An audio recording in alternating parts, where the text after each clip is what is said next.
weird things happen this month. Oh, you know what? It's not that weird. I didn't choose a background yet. I want to talk about reality.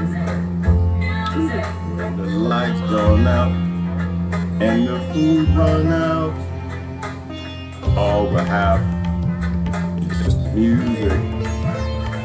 When the lights gone out and the food runs out, all we have is just the music, cause you're politicking. Kids ain't gonna be playing in the street. My only relief, all we have is reality. I'm gonna talk about reality. Good morning, everybody.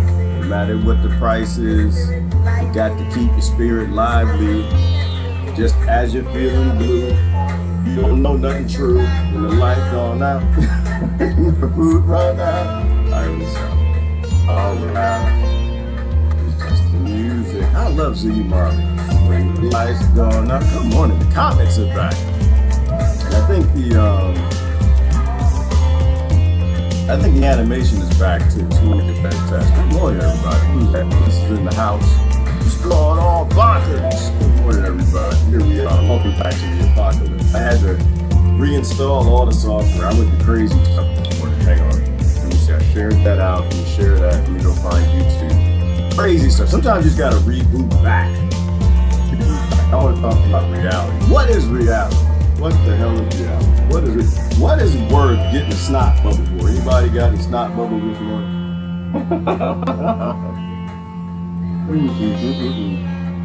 I tell you what a weekend. Alright, shut up, Ziggy. Good morning, everybody. Gotta give me a minute to get set up here. What is real? What is real? And what is worth the fight? What is worth the struggle? What is worth the fuck? You know the number one liar in your life. Number one liar. Who lies to you most? Maybe I ask that question another way. What lies to you most in your existence on Monkey Planet?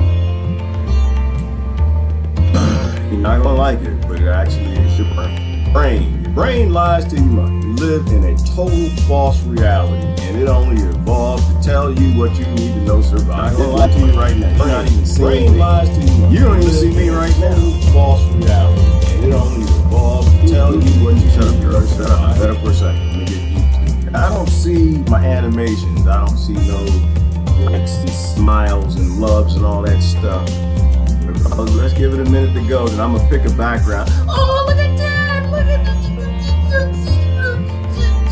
Did y'all see that? Did y'all see? Look, it works. See, sometimes you got to just reboot back to reality, back to life, back to reality. You are a you.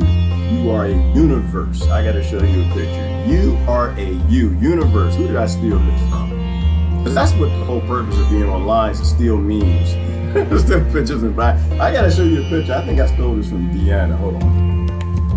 What is real? What is real? I need to know what's real so I know what I can get out there and get to fighting for. I don't want to be in a fake fight, fake struggle fantasia. I want to be in a real struggle. What is worth fighting for? Somebody tell me. Because people fighting all weekend long. I stayed off the internet, but I saw people out there fighting in Portland, somewhere else. Police done shot somebody again. If we don't know we're supposed to be fighting, we don't know what's real. If we don't know what's real, maybe we shouldn't be fighting. That might be it. Let me pick a false reality background for you this morning. Hang on. We build our own realities, people. We build our own realities. We are manifestation engines. Our brain is manifesting a whole lot. Hold on, what?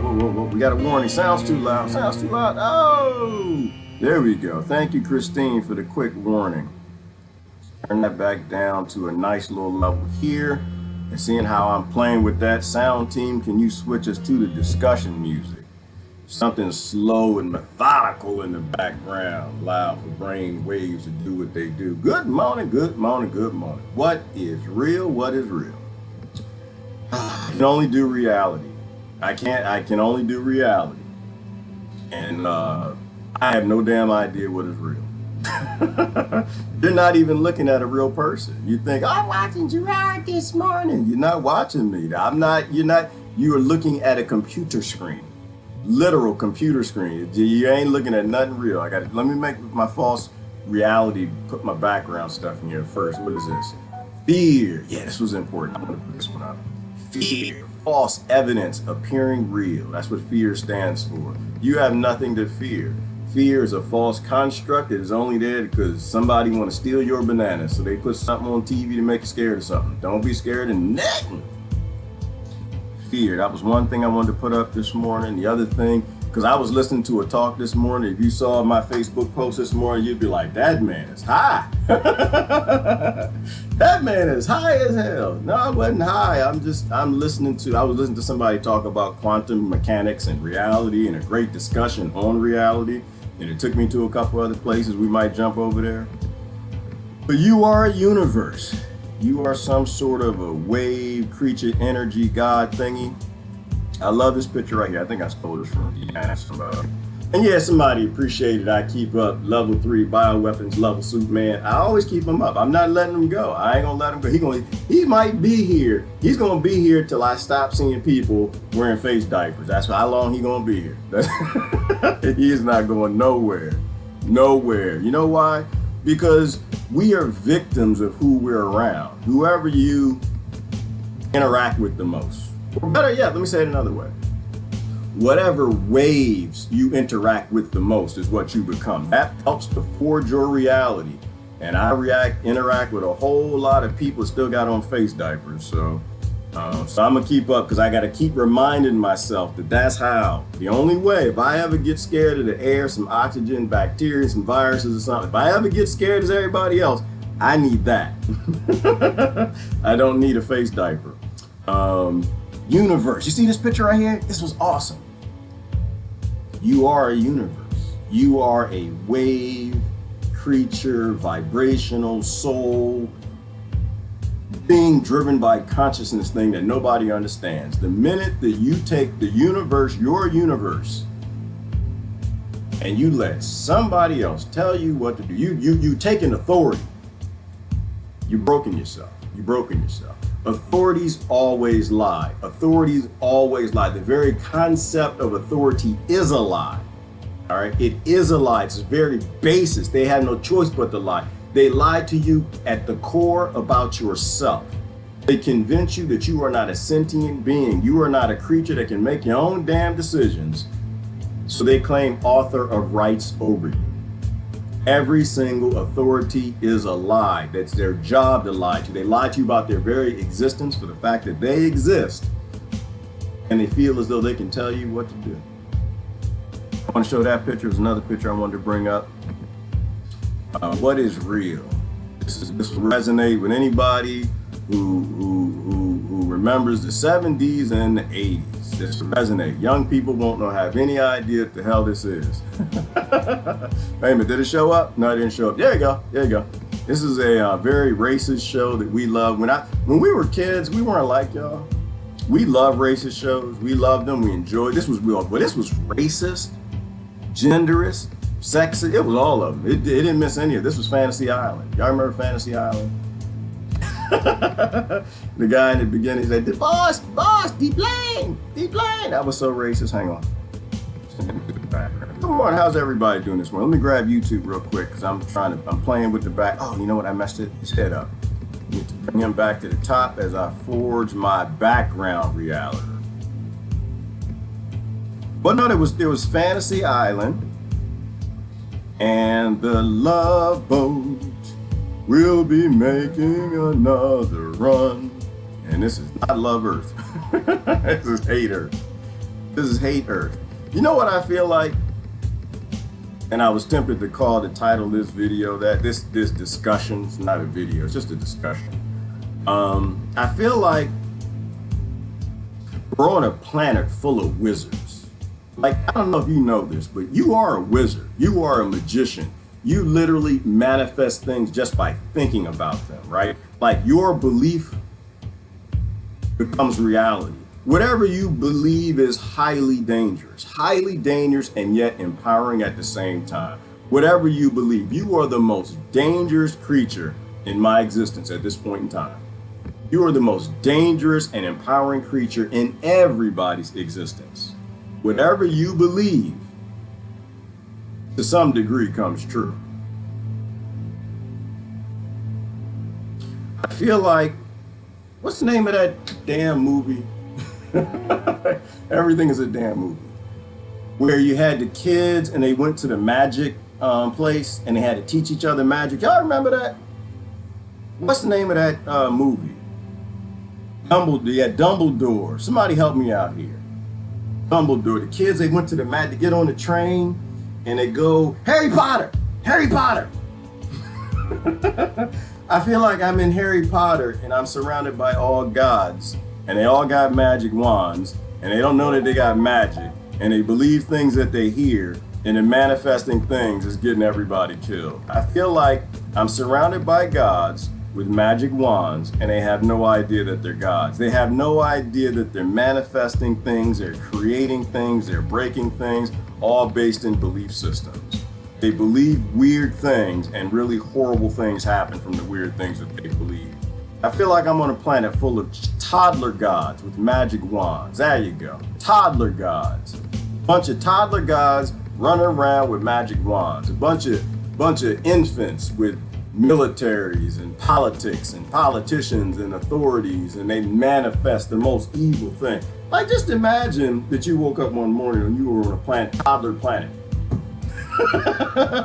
You're on toddler planet and everybody had magic wands. And anything they believe, you just walk in and dragons, donkeys, you know, the sea creatures pop out of nowhere. Democrats, Republicans, all the crazy. Donald Trump is saving the planet. Donald Trump is destroying the planet. Climate change. And they're just manifesting all this stuff. Cuckoo virus.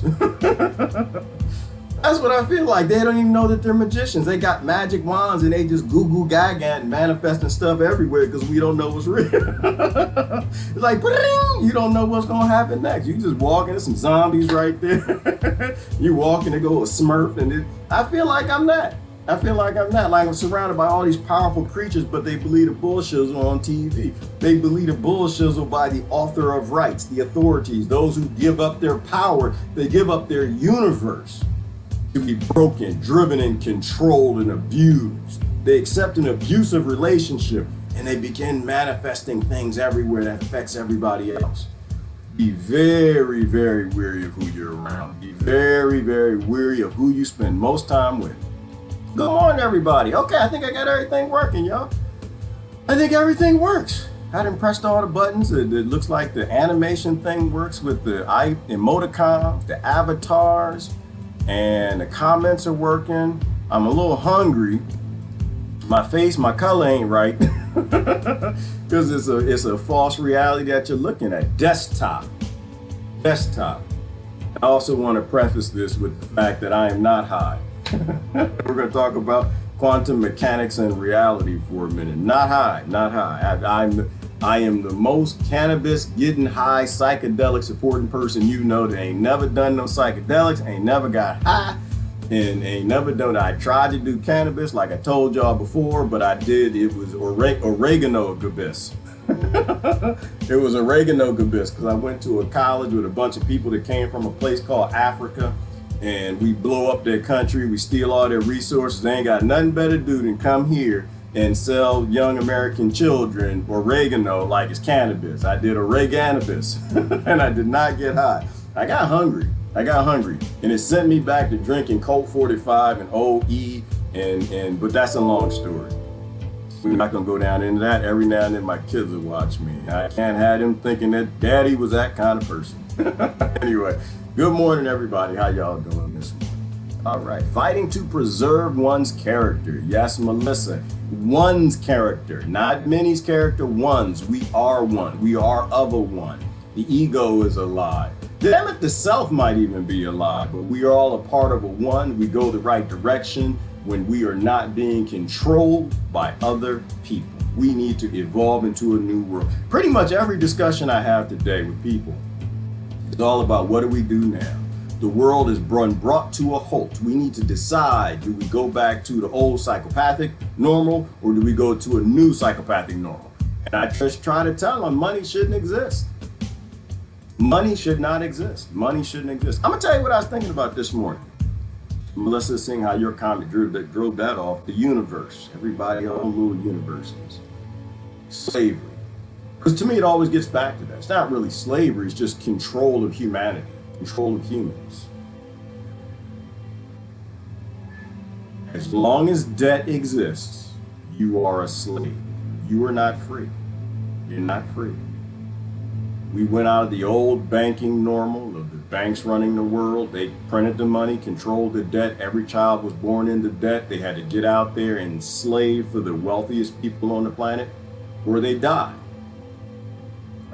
So we're going into a new normal. We talked about the digital dollar. The legislation is already out there. It's going to be global. It's not, it's the global world reserve currency is just a new form, another slavery.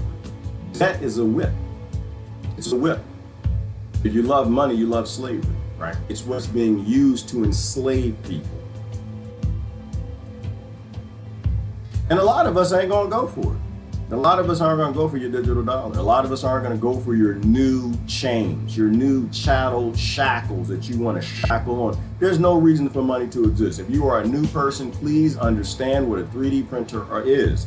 Once engineers developed a 3D printer, you were free. You were free. We didn't even need free energy for that. We didn't even need the Invention Securities Act to stop that. The minute that you had a 3D printer in existence, everything in humanity can be printed. Everything that we utilize, from cars to cell phones to laptops to fans, everything can be printed to houses. But we're agreeing with consent to new slavery because of debt. See, this is why I think Yeshua Christ caught such an attitude when the bankers were in the church, because it knew how the banks would become our saviors. They put money between human beings and survival. And to anybody who didn't buy into the system, they gave you debt. You get debt at birth. You give it to baby, you attach it to them like a shackle, where they must go out in the world and serve a 0.01%. I appreciate Brother Robert. He was out protesting this weekend. But Rod, I thought you said you don't like protests. I'm not a big protest guy, but damn it, I'm not against them. I'm not against them. Don't ever give me the you don't like my protest face. I love today. Because hate speech doesn't exist. Hate speech doesn't exist, and protesting is you speaking. We need more people speaking, right? But you can speak here, you can speak everywhere. Right? I'm not against any form of protest, but Brother Robert got out there with a sign. He said, how about we go to Bill Gates' house? And of course, Black Lives Matter, no, the other lives matter. They ain't even look at it. I don't think they looked at the sign, because we're all upset. It's a good thing to be upset, but you gotta take that passion and focus it in a direction where it does something powerful. But what is real? I'm convinced you're a struggle with, what, did I say it wrong, Melissa? Robert Walker or Walton. It's two of them. We can go look at his protest if you want. No, I'm not against even Brother Paul was out protesting. I posted that too. Did y'all see all the worldwide, not against any of it, as long as you're standing up to the right thing. I just don't believe in fantasy protests. I don't believe in protesting fantasies, right? They're protesting with the races and protesting about universal health care and protesting Democrat, Republican, protesting for America, against America. I don't believe in that. I believe in protesting against authority.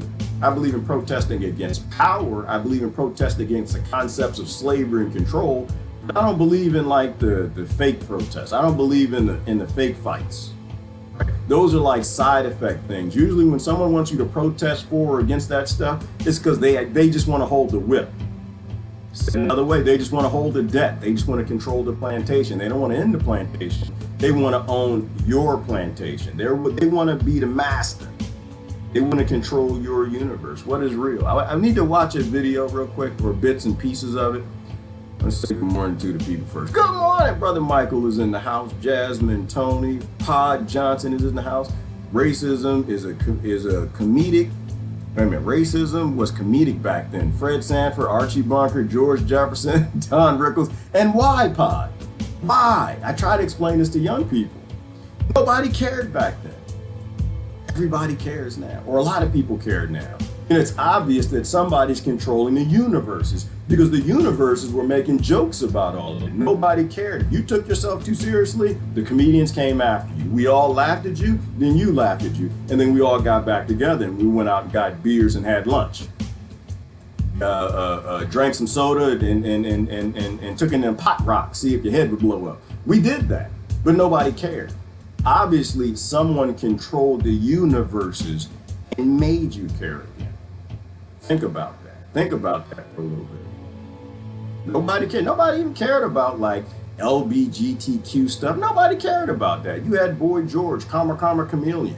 We were evolving as a species. We were going in the right direction where you get to be you, I get to be me, and nobody would abuse you or shame you for whatever you did. As long as you were peaceful, you were good to go. And we need to get back on that train. We need to get back heading towards reality, not the other way back towards the false struggles, the fuggles.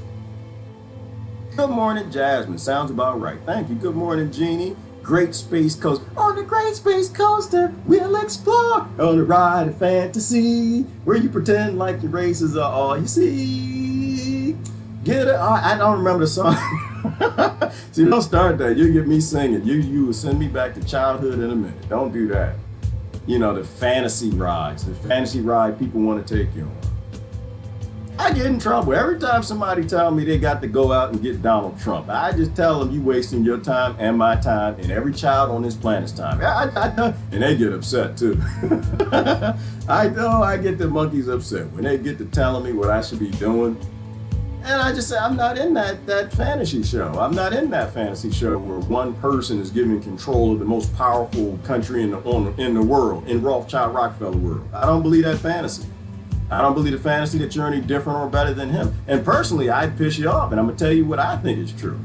I think that Donald Trump is the president you deserve. That's what I do, because you think you're different. And obviously, nothing's different. Nothing's changed. We're still blowing up countries, stealing their resources, blowing up children, starving people, making grandmama ill by poisoning her food, and then blaming it on somebody else. And the government did it, but the government want to keep you safe.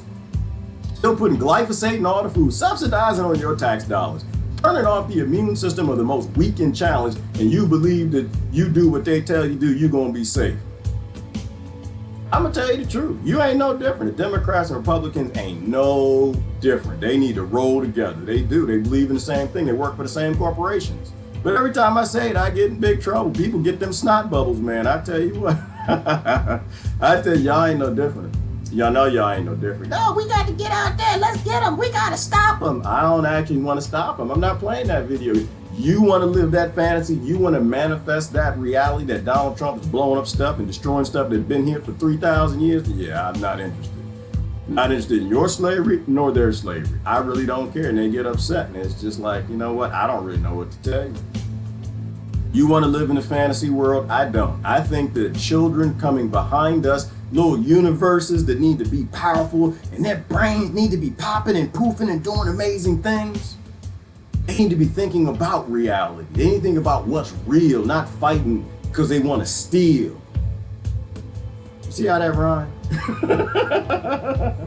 That rhymed, that was an accident. That was touching an accident. Anyway, good morning. Lori Henderson is in the house. Hendrickson is in the house. That last name reminds me of True Love. True Love is a great show. Is where that was about it was about it was not the Mormons, what are they called? The people that got like a bunch of wives and they think that the wives won't drive them crazy. It's a great show. I tell you what, I was watching the show, and I think at the time I had a girlfriend who looked at, why you like that show? Why you like you want many wives? You want a lot of wives? And I'm gonna tell you, in the back of every man's mind, it's a little piece of a fantasy. It's a little piece. Don't let them lie to you. It's a piece of a fantasy. I had multiple ones, one for this, one for that, one for this, one for that. One get tired, get a headache, got this, got that. Well, go ahead and let your husband watch that show. Please do so. You'll cure him. Go ahead and let your boyfriend watch that show. You'll cure him. Oh, I tell you what, I saw that show. I was probably got into season 2. Great show. By season 2, I was like, I ain't never gonna be a polygamist ever. No, not gonna have. No, it's not fun. It's not fun at all. It's not fun. They gonna drive you crazy. You gonna kill yourself. They ain't even got to kill you. Trust me, it's hard enough to just be one-on-one. You can't have. I think he had like 4. It's like 4-on-1. No, you gonna kill yourself. They gonna make you kill yourself when they get pissed off. Just look. Trust me. Trust me. I'm not here to lie to you. I tell you the truth. I don't know what's true, but I'm gonna tell you the truth. Hendrickson. That was their last name, was Hendrickson. Did you escape from the farm system? It was a great show. It'll cure him. It'll cure him. Let me see. The jaundice actually looks like, a case of hepatitis. What? Where's Nurse Lori? Oh, I look, John. Yeah, I know, Pat. It's because you ain't looking at me. You're not looking. I can try to fix it. My shirt ain't even white. See how my shirt looks white? It's not even white. This is a false reality, which actually reminds me of a speaker I need y'all to listen to. We're gonna listen to it for a little bit. You're not looking at anything real, sister. You are actually looking at a computer. It's called a computer. It's a monitor. Where everything is fake. All the icons, like if you shrink this image of me, all your icons on your desktop, they're effectively what wave energy is with matter. You know, your brain manifests a GUI interface, a user interface into this world. None of that's real. Nothing that you touch is real. Nothing. Not even your husband, your wife, whatever. None of that's real. You're touching forces and fields. This is all wave vibrational energy. None of it's real. But your mind creates different icons. And that's what I was thinking. I like listened to that brother talk this morning. Once again, have to let you know I'm not high. I don't smoke nothing, don't do none of that. Everything you see in front of you is an icon. It's an icon of interface, right? You're interfacing with things, right? Double slit experiment. You know, a thing isn't a thing unless something interacts with it, right? You are only you because, like, who's that? Lori? Lori is only Lori because we're interacting with Lori. Something is out there measuring Lori, not consciousness, but anything, right? You have to interact or you don't exist. I think I did a crazy post on that this morning. So matter, as long as you're being measured, you're there. But if you're not being measured by that rock and nobody else is measuring you, you're not actually real. So matter is like looking at a laptop display. And all these things are icons. You want to interact with that person. You want to interact with the basket. You want to interact with the light switch. You want to turn it. We live in a false reality and our brain makes it up. The shame and problem, though, is our brain evolved to tell us things that it found fit for survival, right? And so we don't really know what's true. The biggest liar in your life is your brain. All it does is lie to you all damn day. It's telling you what it needs you to see to survive, like the laptop is lying. You know, so anyway. I want to get into the talk. Ooh, goodness gracious. Let's get into the talk, because you're going to mess my head up this morning. Like, slow down, Gerard. You're going to trip on yourself. I know, I trip on myself all the time. Did y'all see that meme this morning? Was it yesterday? Said, life is like flying a helicopter, and I ain't got no damn idea how to fly no damn helicopter. I love that one. That was awesome. Life is like a helicopter. You know, you think somebody gonna say something deep after that and say, I ain't never flown no helicopter. We going on a trip and you see me behind the wheel of the helicopter, don't get in that helicopter. Please don't listen to me. I tell people that all the time. Life is too trippy. You are a universe. You got to do you. Embrace your universe. Do not let people tell you what it's got to be. Oh, John Trudell. I love this man. He was another talk I was listening to. Brother PJ put me on to John Trudell, so I need to listen to a lot more of him. Look, I'm going to take you into this discussion. Really start to understand the neuroscience. There are a couple of them this morning. I went a couple places this morning. I started off with, what is that woman's name? Hang on. What is that woman's name? Annaka Harris. I started off with Annaka Harris and I ended up here. Let me give you an image into my world where reality isn't real. You aren't real unless some of you are interfacing with other things. You know what I'm talking about if you know the double slit experiment. Hang on, here we go, right here. This brother blew me away. Who is Not this? so much. He's a professor somewhere. I posted this video this morning. Hopefully you did your homework. You're supposed to watch this stuff when I post it. Uh-oh,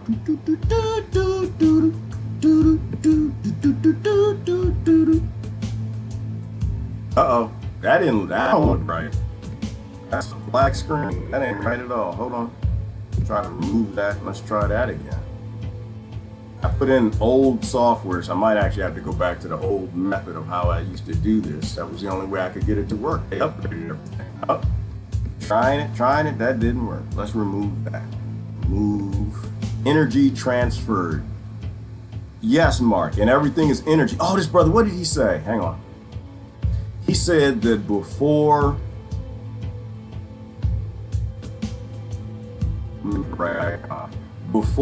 the Big Bang, consciousness existed.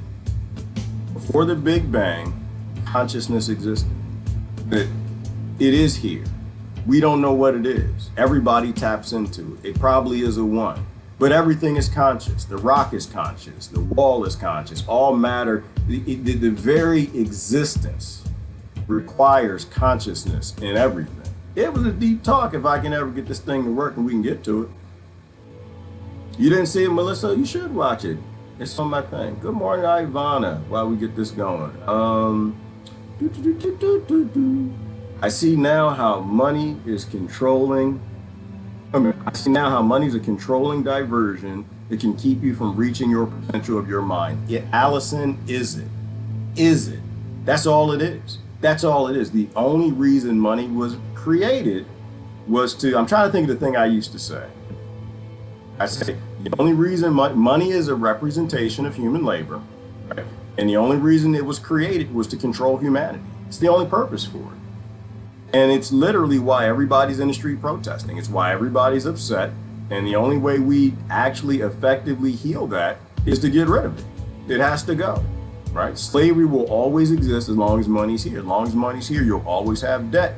And so we're going from slavery 1.0 with the current system into slavery, probably like 5G, probably like 60.0. You gotta say no to the digital dollar. We have to say no to it. I can't get this to work. We're gonna have a slightly different discussion. I don't know why this thing ain't working. This is an old way of doing it. I think I did it like that. Nope. Ain't gonna work at all. So that's it. Well, you know what? This is what I'll do. I'll try to see if we can listen to about that. Because he did say a few things that I really need to press this discussion about reality. What is reality?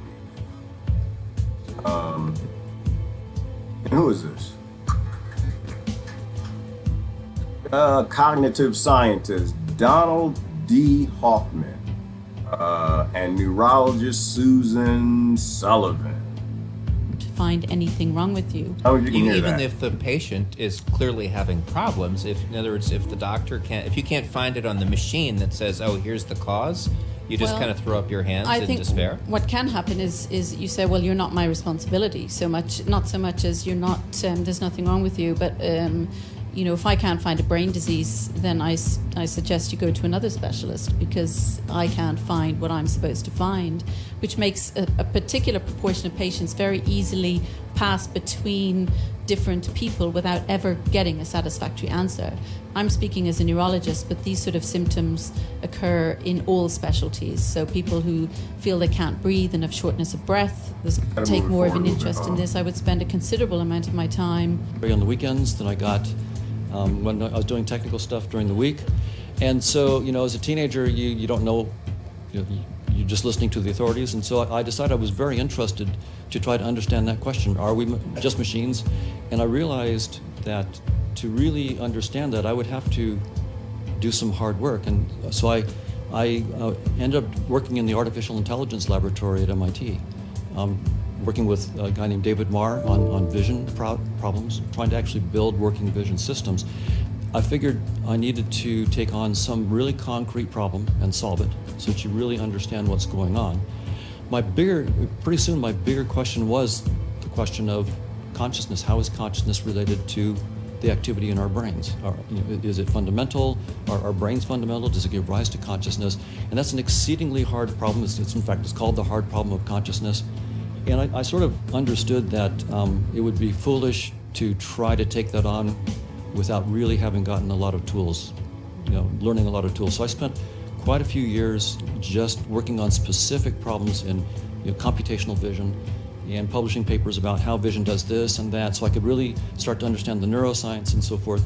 And then I started to back away from that and say, okay, at some point you can't just be building up to it, you have to do it, otherwise you get too old to do it. So then in the last 20 years, I've been really trying to focus now on how is consciousness related to brain activity and trying to make some progress on that.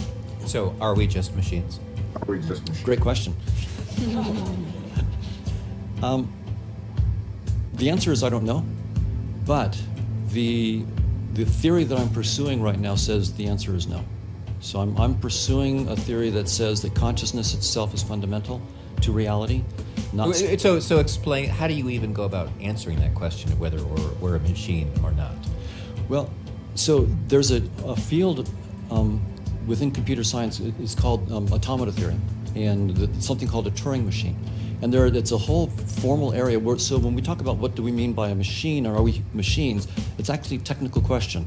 Are we just so-called Turing machines, or equivalent to Turing machines? Are we basically just being programmed by our brains? Is that right. Really the question? That's part of the question. Is can we explain everything that we are with unconscious physical systems that just implement circuits that could do Turing machine computations? That would be the technical way of putting out the question.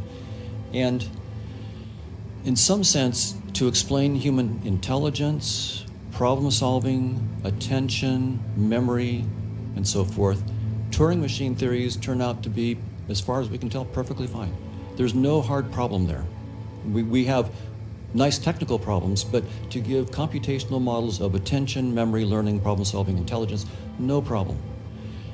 The real problem comes in the simplest parts of our everyday life: smelling coffee, feeling the velvet, hearing, a trumpet. Those raw sensations, we have no idea how to give a Turing, a machine theory that can start with just machines and give us what these conscious experiences are. No one has any clue how to do that. So the things that you would have thought were hard, like intelligence and so forth, turn out to be nice technical problems, and we're working on them, but they're not mysteries. Just smelling coffee is a mystery. And right now we have no computing machine theories that can start with just unconscious ingredients that compute and give us the smell of coffee as an experience. So that is a showstopper for the field. It's not only do we not have any theories, no scientific theories, and that's a weird thing. We have no scientific theory that can say for any particular sensation, like the smell of coffee, that this is the kind of activity in the brain that is required to cause or is that experience of the smell of coffee. And here's the principled understanding about why that brain activity is the smell of coffee. We have nothing close to that. In fact, we have no remotely plausible ideas. It's not just that we don't have any theories. There's nothing intelligent that we can say about that right now. There's nothing on the table. That's why we call it the hard problem of consciousness. The quote-unquote theories that are out there are believed by the person who proposes the theory and their graduate students. And that's about it. You've just confirmed for me what I always think. I'm going to be unnecessarily flippant, which is stop trying to create AI machines to be doctors and fly airplanes, and get one that cleans the bathroom and does the ironing. Then you'll actually impress me. Which is a depth of a point, right? Outside of the fact that it's the simple tasks that are the hard tasks for AI. We don't even use it to do anything important. Right? All we're using AI and automation right now to do is to kill people. Right? We're using it to do low vibrational dark things. We're not using it to help humanity. We're not using it to grow food. We're not using it to do anything important. Right. The stuff that we think is really easy, the common sense, everyday stuff, turns out to be really sophisticated. And stuff like playing chess and doing, solving certain math problems turns out to be relatively easy for the computers, even though it's hard for us. So, Suzanne, does this kind of this question that I guess what's often called the mind-body problem, it's sort of trying to reconcile, what's happening in the brain and sort of, how does that connect to, the mind? Do you think about that kind of stuff? Biology and neuroscience. Right now, we look inside brains, we see neurons and synapses, we say, oh, that means there's neurons and synapses. Now, I'm saying, no, okay, that's what we're seeing in our interface. We have to figure out what that is really referring to in this vast social network of conscious agents. We have to reverse engineer our interface and figure out so there's lots of job security for neuroscience in this. I've just opened up, if this is right, We have a lot of job security for neurosciences, and then also for biologists trying to understand the microbiome, because we have to understand, go backwards from the interface to what this is saying in terms of this network of social agents, and then figure out what that interaction is. I'm very interested in the psychology of your career, to be honest. Well, you know, it's so easy You to have to listen to be the a depth of what doctor. this means. You know what you're going to do at the end of the day, and you know what you have to solve, and you know you've got you can do it in a reasonable space of time. But you're facing a career where, you know, possibly you will just, after many, many years, say, well, that's wrong, but that's good. So now I know one wrong thing, and then many, many years later, you know, another wrong thing. I would struggle with that. I think I need my rewards to be a bit more instant. Right. But that's that. And this is why this was a good discussion, because he's speaking from a let's prove what's not true, and she was speaking from a I want to deal with what we think is true, practical doctor perspective.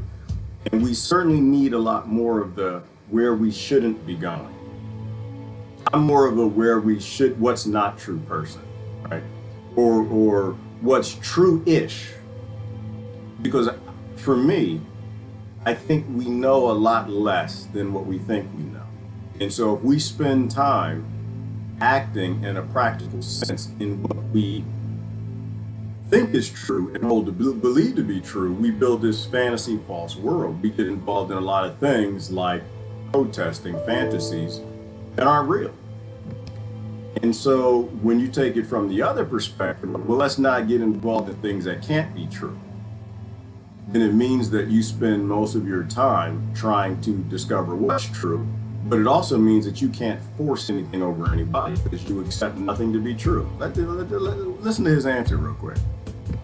That is the case with all of our sciences. None of our theories are right. None I of don't our believe a theories. single scientific theory is correct. And I think that the most advanced scientists in general relativity, they would say, no, general relativity, it's beautiful, you should study it, there's something deeper. Quantum field theory, it's beautiful, great insights, you should study it, it's not quite right. There's something deeper. Evolution by natural selection, it's beautiful, it's deep, it's the best tool we've got, we should study it, we should use it, there's probably something deeper. And I think every scientist who's at the forefront of their field and really thinking about it would say, yes, our scientists, our science, our theories are the best tools that humanity has ever come up so far, and they're still not there yet. We're not there. And there's a humility that comes with this whole approach. The humility is be precise so that we can figure out where we're wrong and be willing to be shown wrong. And then to realize that probably we haven't yet got a true theory. Yet. Which is the most powerful thing in that discussion he said towards the end. I just want you to hear the end. The acceptance that the science is never settled. But if you settling it is how you make money, right? The difference in that practical argument in her being a doctor and how to make money is I have to know, right? And I have to act like I know, but there are things that I obviously don't know. Some things I obviously don't know that we think because they're ish. But humility comes from the other way around, speaking from what we don't know. It was an amazing conversation. There's another one actually I want to go to, which is, let me do comments real quick. I'm going to go back to that. From John Trudell, we do need to think about living more humble. And we'll never get to humility if we think we know. We'll never stop abusing other people unless we stop thinking we're right all the damn time. Like there was, who was that? Who did the good debate this weekend? And I didn't watch the whole thing. When things get personal for me, then I realize that you don't really have a discourse that you want to have, right? When you're having a discussion with someone and they take it to a personal level, that was what Nick Stinson and a brother that was on Sean Yankee's show this weekend, right? They were fighting back and forth about wearing masks or not wearing masks. The abuser will always lose that discussion. If your position is a place of abuse that I'm going to make you follow my belief, you're always the loser. You will always lose that discussion. Right? You don't get to abuse other people. We are all different universes, right? If you have the facts and the data and the information on your side, then you don't have to force anybody. The only purpose for force is because you're false. You haven't proven your case out. So he already lost the debate, even outside of the fact that she hit him with a few facts. Me, I like to keep it simple. I keep him up there because that's what's required by a business if you are going to have employees working with that type of virus, period. You need a level 3 suit with positive pressure. And to me, that's the bottom line. If that's what's regulated at the legal level, otherwise the employees can sue you, then that's exactly what grandma needs, right? Keeping grandma safe is about you eating healthy. This is why I got a banana, right? Where my banana at? The damn fruit flies probably got it. That's why I always carry my banana with me. You always got to carry your banana. That's how you keep grandmama safe. I eat organic bananas for your safety, not for mine. Let me see. Hold on. I'm hungry. I listen to my body and I'm hungry and I gotta save grandma. But anyway, with the comments, then we move on to the next one. Don't hate the medicine. Jackie Lee-Ton, don't hate the medicine. If it's medicine, if it's truly medicine. But then again, there's a good question. What is real medicine? What is real medicine? What is real human food? I can tell you this, I'm not a big believer in synthetic drugs, but I've said that before. I'm not synthetic, and I know that the monkeys aren't as smart as they think they are, even though they got lab coats and they make a lot of money and they're put on television. I am a biological creature, or I'm a wave energy creature having a biological human experience. And I'm gonna go with the laws of nature, not the laws of profit. Unless I get in a car accident, then it's gonna be the laws of profit. Because I don't do pain, but that's another whole discussion. 99.9% of an atom is empty space. And that's the whole point, bonkers. Like, we're not real. We're not real. From atomic physics perspective, we're not even here. We're wave energy, and our brain is manifesting what it sees around us in a way that makes enough sense for us to survive here on Monkey Planet. Good morning, Gene. Good morning, Steven. Good morning, Robin. That doesn't look good. What's that, Robin? Thoughts of this drill coming September 20? What is today? August 31. On November the 4th, NASA, FEMA, Department of Energy, Jet Propulsion Laboratory, U.S. Air Force, the California Governor's Office of Emergency Services collaborated in a planning exercise simulating a destructive asteroid impact set September 20th, 2020. The exercise planners envisage that the asteroid up to 800 feet in size would hit somewhere around a narrow band across Southern California, just off the Pacific coast. Yeah, that's concerning, Robin. That's concerning. It's a little concerning. Only because we don't know actually what's true, because we don't live in an open source world. We live in a closed source world. We have reality kept from us, from our brains and from authorities, right? So from a conscious perspective, or from a perception perspective, and from an economical perspective, they literally hide what's true. We have no idea if those organizations are acting on our behalf. So my vote on that, Robin, is no. I don't have any interest in FEMA, NASA, or the rest of those organizations, Homeland Security, doing anything anywhere around anybody unless you know who they are, who they work for, and what they're doing and what they're up to. They're employees of ours. If they're employees of ours, then they can't have any secrets. And when they don't have any secrets, then Robin, we can make a good decision around whether or not they should even exist, let alone do the test. As far as we know, they're owned by Rothschilds and Rockefellers. They work for central banks and international corporations. We don't know anything about what they're doing. There could be a real asteroid coming. Like, I don't believe in making decisions and consenting to things that keep secret. That keep secrets. If they have secrets, then we can't make a good decision off of anything that they do. We need to live in an open source world. Only abusers have secrets, and all the organizations you listed all have secrets, so they're obviously not working for me. They might be working for somebody else, but they're not working for me.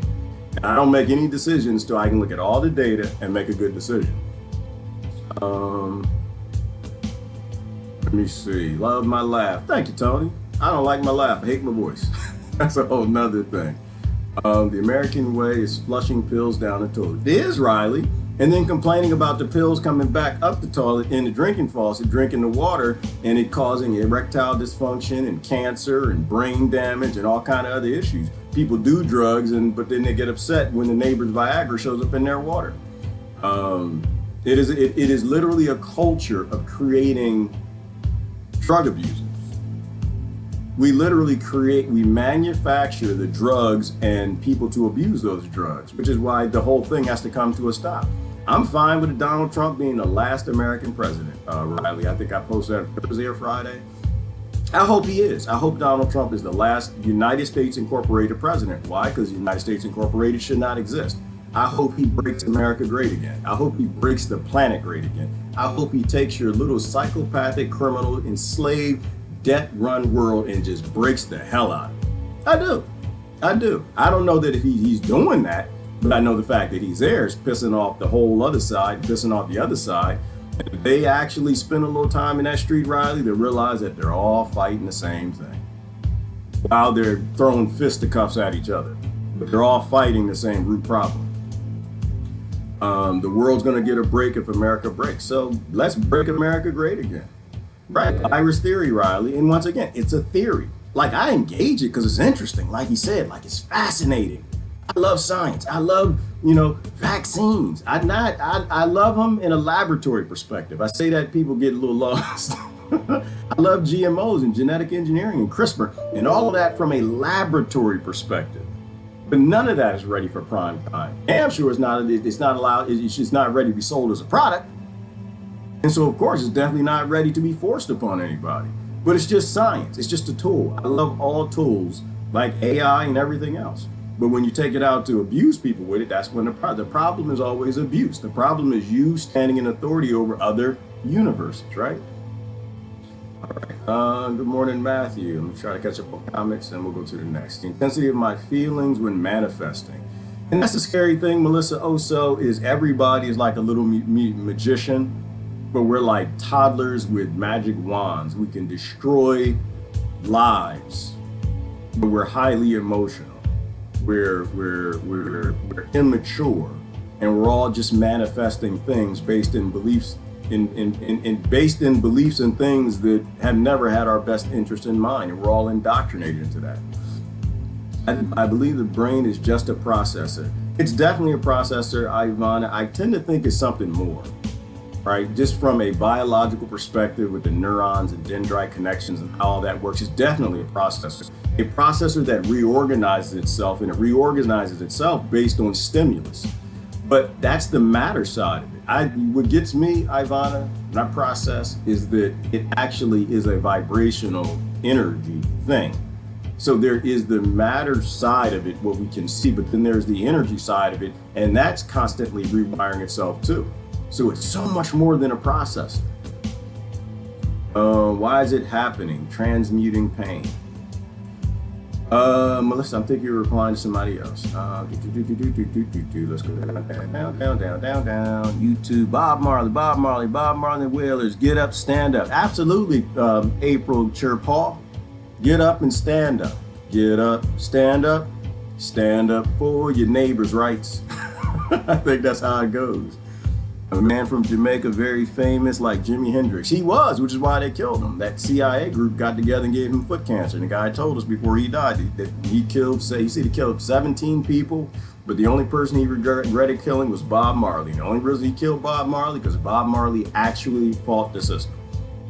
Bob Marley didn't get out there and fight white people. He didn't get out there and fight Christians. He didn't get out there and fight Muslims. He didn't get out there fight Jamaica or fight America. He got out there and just said, listen, we're all one. We need to raise the vibration.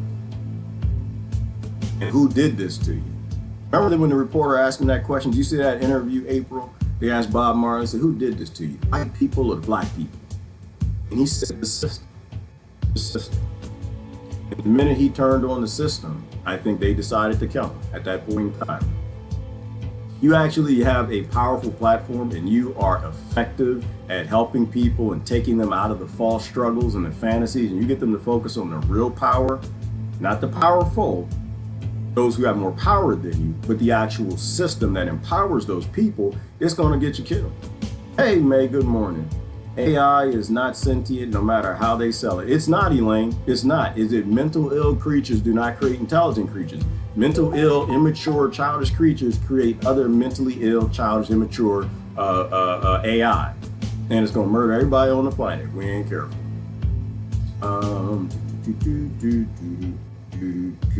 Let's see. I always want to know who funds this stuff, mainly the DOD. Yes, Mark, and you know that well, and you're in the area, and you know that they're pretty much behind all the jobs in the area, if you still live down there, right? So if the Department of Defense is actually funding all of this, and they're not actually about defense, they're always about offense, they're always about killing other people, blowing up things, and stealing resources that they give to international billionaires and trillionaires, then we know whatever they're up to is not for our benefit. They're not about defense, they're about offense. And if they're funding it, then obviously it's not about protecting anybody from asteroids other than billionaires and trillionaires. If that's what you were talking about, that links to it. People who aren't on my side, I don't have any interest in. People who aren't on humanity's side, I have no interest in. If you're on your racist side, you're on your religion side, you're on your nation side, something is very wrong with you. It is 2020. And now everything is happening on a global scale. We need to evolve towards consciousness. Ooh, that takes me into John Trudell. I want to play some of them before it's too late. This man is amazing. I don't know who he is, but this was fantastic. I guess he died in 2015. Native American actor, poet, actor, musician, political activist. He was, okay. Awesome. Let's get to what he's got to say. He said some very deep things in memes and quotes. I didn't listen to all of this, but I saw enough to know that whatever's in this man's brain needs to spend some time in mine. My name's John Trudell. I'm from California. I know that humanity is not living in balance with nature. It's not happening. I mean, it's more than a little out of balance.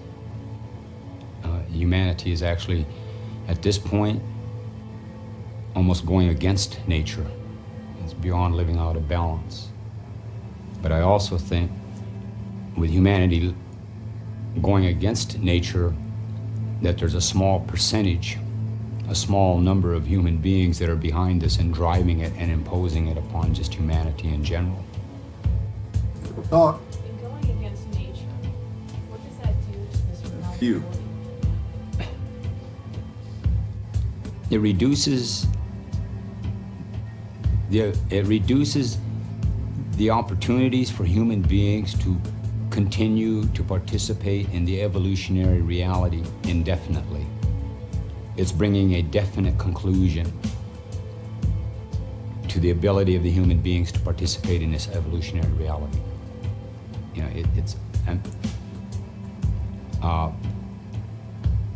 because it's going against nature or the earth. I mean, actually, in actual terms, what the industrial man is doing is murdering the life support systems, murdering the water, the air, murdering the life that gives us the ability to have life.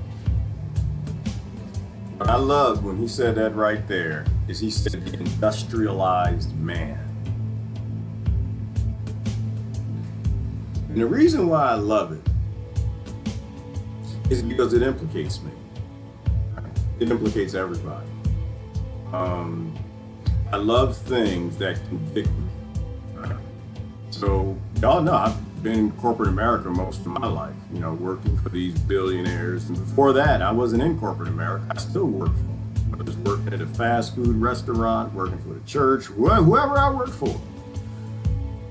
It was still a part of this industrialized system. As long as you are a part of this system, you're only fighting it to a certain degree, right? Our mirror is where we got to spend most time. But we are literally defying nature in every way possible. Every way possible. We are defying nature from a virus theory perspective, from synthetic drugs to playing with weather tools, to chemtrails, to poverty, to war. In every single way, we are defying nature. from the food you eat, which isn't even human food, and whatever industry you work for. All these industries all feed together. The industrialized man. We have an industrialized economic problem that will only go away. We are literally a self-destructive, suicidal species, and the only way to escape it is to destroy the power behind industry. And once again, industry, good question. Should industry exist? I know, I'm kind of having a discussion with myself. I do this in my head. Money has to go away, but industry, I'm thinking, is industry a tool? And industry is a tool. It created a lot of technology. It in of itself isn't bad. It's the ones who run it. It's the few. And they're not bad, right? They're born in their own positions and they just don't concede the power because we don't force them to concede the power. But in the model of today, it is industry that is being utilized to make us extinct. That's what's destroying the ecosystems. So industry, GDP, the stock market, the jobs, the corporations you work for, who you buy from and what you sell, all of that has to be brought to a halt, which is what's happening today. Which is exactly what's happening today, which is a fantastic thing. But we have to decide that we don't let the industrial man rebuild what was burning everything up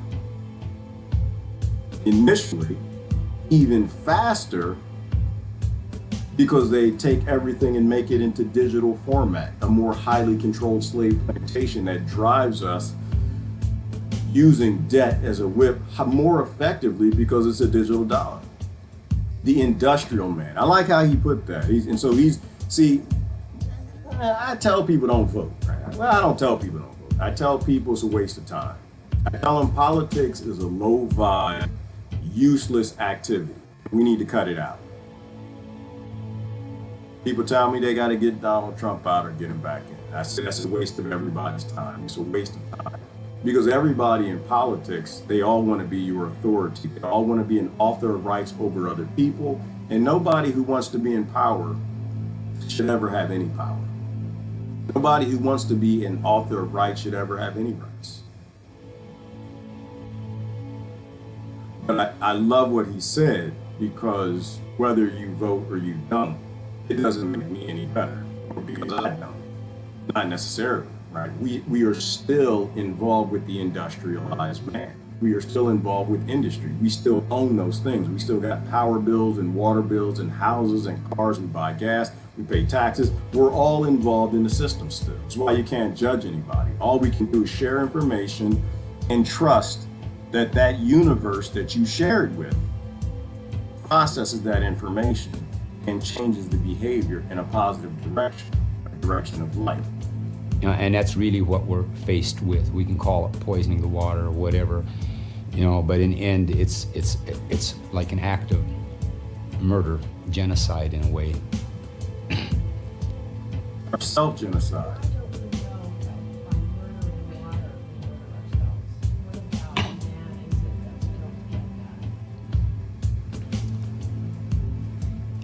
Well, I think as human beings, we live in a technologic, perceptional, actual reality, where a part of that technologic reality is that the civilizing processes, it erases the memory of the human being. It erases the memory from the human being of being a human being. It's almost like a spirit, a severing of our connection to any spiritual reality. And once that has been imprinted into the consciousness of the human beings, then I think that's what makes these other things possible. It isn't that as human beings, we're bad. It's got nothing to do with our badness. What it has to do is that there's a program going on that literally feeds off of the being part of human, eating our spirit. All right, and in order for all that to happen, then these imprinting things have to happen to our consciousness, and a part of that is to erase the memory of the human being about being a human being. Ooh, yes. So our humanity has to be robbed. The system has to take our ability to sense other people. It has to take our ability to be sentient. It has to take our evolved needs to be a part of a greater group for safety. It has to take away your humanity. It has to take away your consciousness. You have to be spiritually dead in order to engage in the consumerism that burns up the very ecosystem that you got to live on. You have to be spiritually dead to be apathetic and indifferent to who you need to be to get your group more power. You have to be spiritually dead to be psychopathic. And this can go into all the spiritual realms, or the whole K-Pax thing, and how do you get taken over by other spirits? You have to be mentally disturbed. You have to have certain genes flipped, whether they're warrior genes or conflict. You have to be so conflicted that other spiritual creatures can take over you and drive you to do psychopathic things that no human on earth can do. Like war, for food, like murder, to feel better. Like a politician who can somehow, people believe, is out there fighting for children while dropping bombs on babies' heads like the last president. It's just, we don't, and this is what I'm saying, like, it's dangerous, the planet we live on. I feel like I'm in I think it was called Dumbledore, right? That's the Harry Potter place.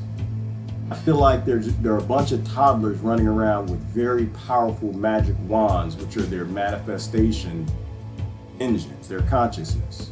And they believe certain things, and because they believe those things, it makes this place a bloodbath.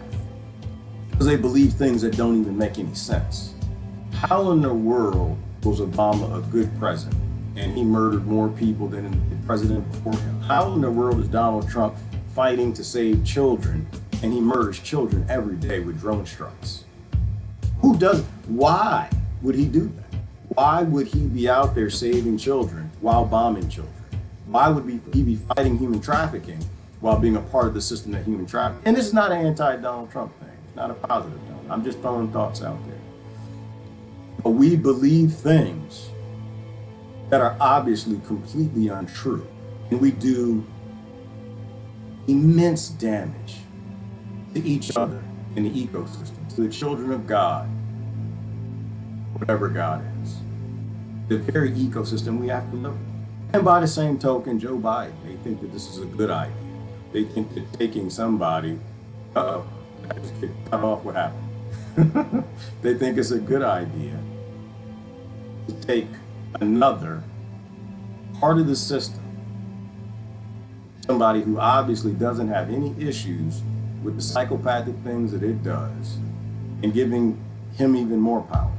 Supposedly, if presidents have power. I don't really think that they do. I think it's powerful just in consent. They take that consent and they build upon a system that shouldn't even exist. See, so we no longer participate in reality, perceiving reality as human beings. We participate in reality as feeling as either like we're oppressed culturally, ethnically, gender-wise, class-wise, but we participate in reality from the eyes of being victimized and very fearful and insecure. We don't think like human beings, but... No, we think like abused creatures. They convince us that we're victims. We're too scared to stand on our own. So we group up with other people because we're cowards instead of standing on principle. That reason for that is because there's been a deliberate suppression of our memory of that identity. Who is suppressing this, and where is that coming from? We talk a bit about it, a few. Well, I mean, I don't have any names. Well, maybe a couple might jump to mind, but on this planet, there's an industrial ruling class. And this industrial ruling class is the smallest percentage of human beings on this planet. And this industrial ruling class, the governments that are created to serve the needs of this industrial ruling class. And one of the needs of this industrial ruling class is they create these governments and to some degree these religions, all right, and these economic systems as a way of controlling the mass of human beings that they're feeding on. Turning, and But So what's beautiful about what he just said is he explained the Washington, D.C. Act to you without even, he probably didn't even read it. He just said the governments are there to serve the few. The governments are not there for you. The governments are there to abuse you, to control the slave plantation. You have an owning class and a ruling class. And the owning class and the ruling class work together to make sure that you are just a productive slave. Right? He didn't even read the Washington, D.C. Act. I would imagine he's not talking about it, which is beautiful. He explained to you the only purpose of government is to take your rights. They're not there to defend your rights. Nobody in authority who claims to be an author of your rights has any respect for you or you having those rights. Once again, the beautiful time that we live in. We're at a paradigm shifting moment. We can shift the paradigm and give the power back to people, or we continue to give the power to banks and governments who all serve the few, who just want to control every human being on this planet and own the rights to all of them. But it's this industrial, what's the percentage of people that own 60% of the resources on the planet? Then we're starting to get to who they are. They do have names. Yes, they have names, and Robert Walker told you who they are. I keep forgetting if it's Robert Walker or Robert Walton. Bottom line is Robert Walker. He went out there and put the sign out there. He said, why don't we go to Bill Gates' house? Why don't you go to the president's house or the prime minister? I don't think they're in the big club, but they're damn sure closer to the big club than the other poor people you're fighting out there on that street.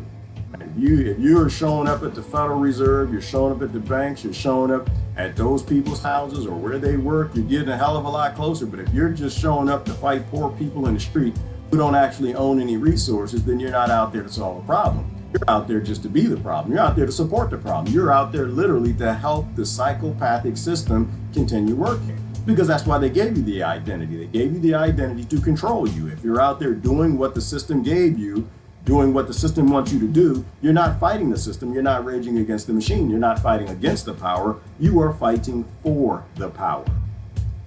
Because you're fighting those who own no resources, who didn't architect the system nor keep the system in place.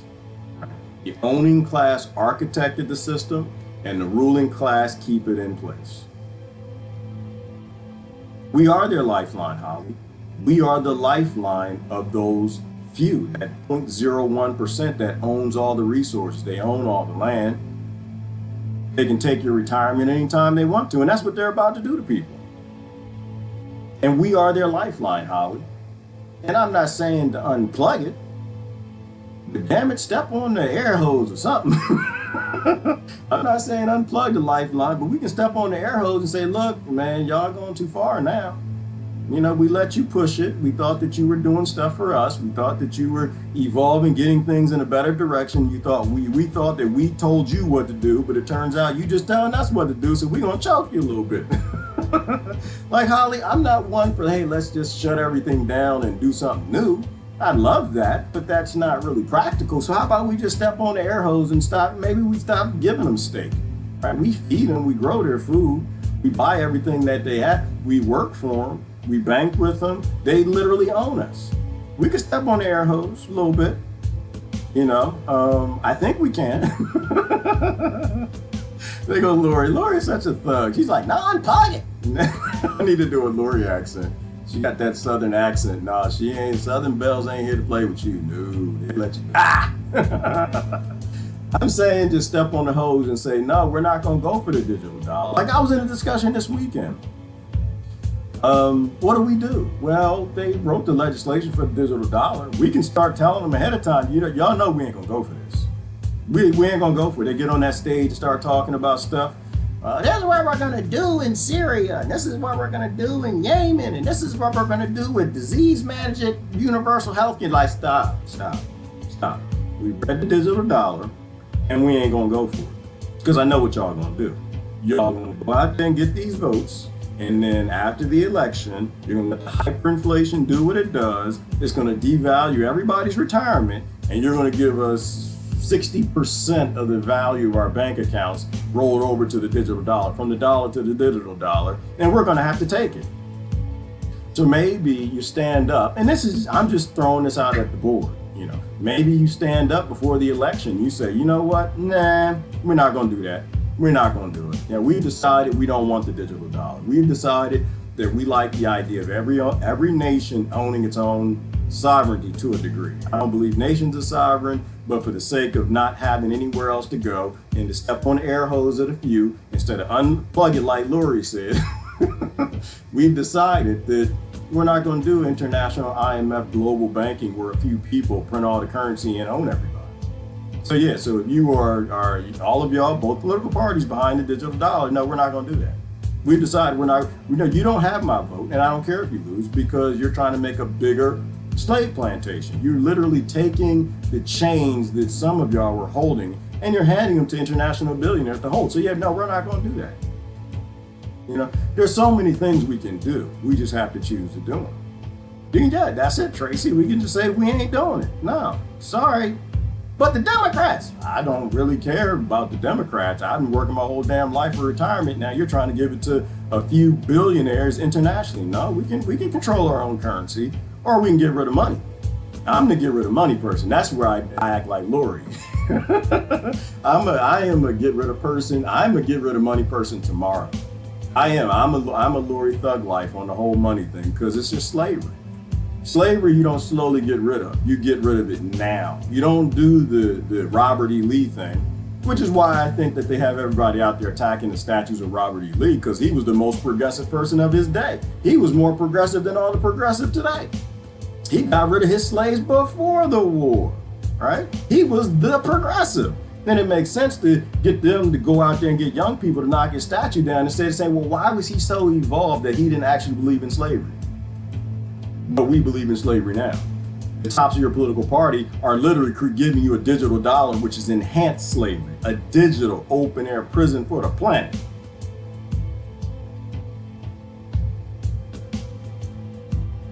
We gotta somehow learn to be as progressive as Robert E. Lee.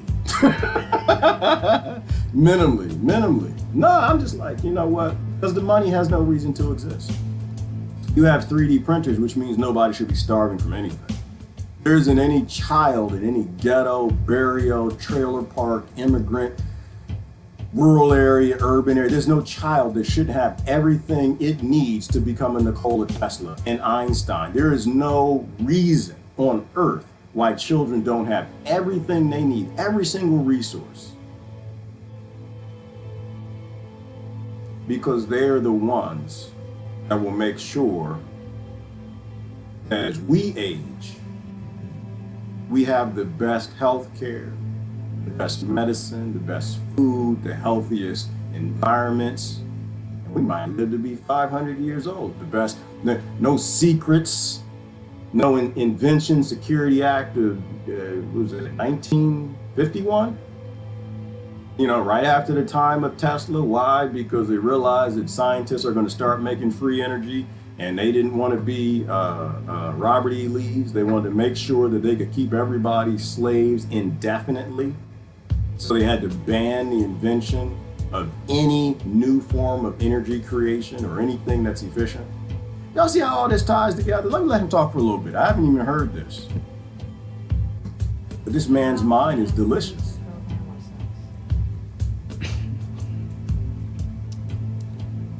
Think more and believe less. And I don't know, I'm not going to call it deprogram ourselves. To me, it's really an issue of how do we recognize ourselves. We need to recognize that we're human beings. Recognize that we're human beings, and our connection to the reality of power is in that identity.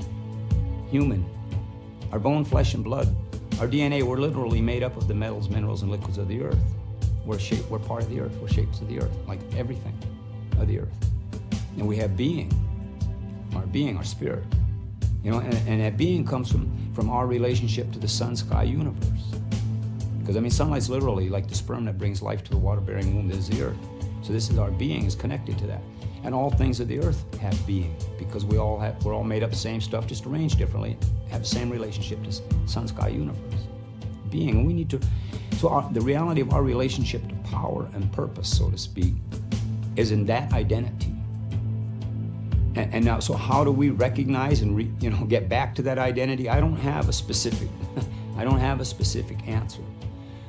But the closest I can say to it is that if we would, a part of recognizing of ourselves is that to recognize our intelligence and understand the value of our intelligence.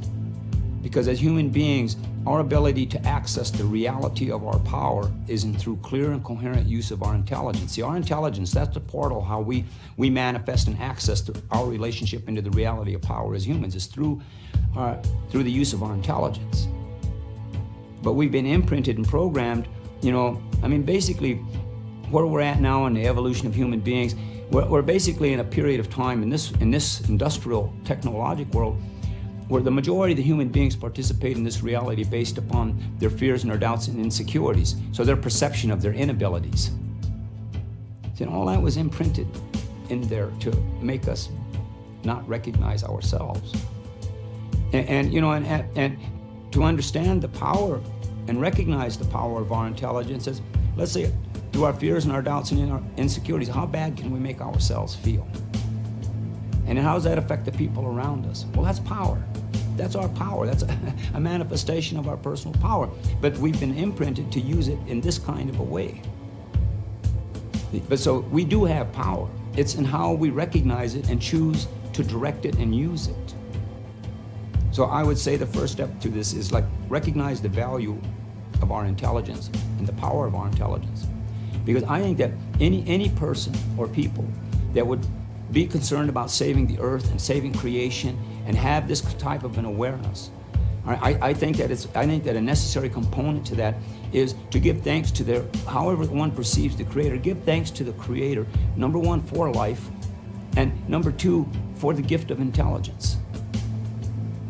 To show respect for this, maybe because we need to show respect to our intelligence, and maybe it's a part of our thanks that we give. Thanks. It's an interesting word, thanks. Being part of a whole, a collective, our intelligence and understanding of that. I got into a good conversation with Paul this weekend, and I think, who was it? Citizen Deb actually said something that made me think of that. So you can't, something about beans and carrots in the plumber. Oh, it's already gone. All right. Something to the effect of you can't pay a plumber beans and carrots. And this is true. This is true.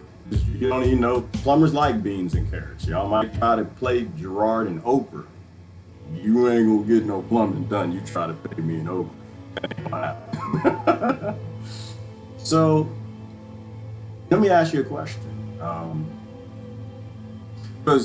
So Paul and I were talking about the Venus Project, and there's a lot of skew that they do on the Venus Project that I don't think people understand. If you know the Venus Project, they like to say it's central planning and communism. And having the mind of an engineer, I don't see that. Having listened to Jacques Fresco for a while, if you listen to him, he doesn't like government. He doesn't like government at all. He doesn't even like legislation. He doesn't like law. He has no interest in communism that I can tell. He's an engineer. He does things because he loves to do them, right? He turned on his world, his psychopathic GDP and economy, the same way Robert E. Lee did, okay? The same damn way Robert E. Lee despised slavery, which I love to say because I think that this is a mountain that we need to bring down. Jacques Fresco did. Right. He said, no, there's no reason for money to exist because we engineers love making things and you don't actually have to pay us to make them. We do it because it's fun. So to answer the question, to get me to come to your house and work on your automated robot, I don't need to. I wouldn't need to. See, the Venus Project in engineering and automated world, it's not about centrally managed and telling people what to do. It's about open source and me working on it from my house to be able to deploy automated drones to go do that. And I do that because I love to do that. I even love plumbing. Plumbing is fun. I can, think about the whole DIY movement that's going on right now.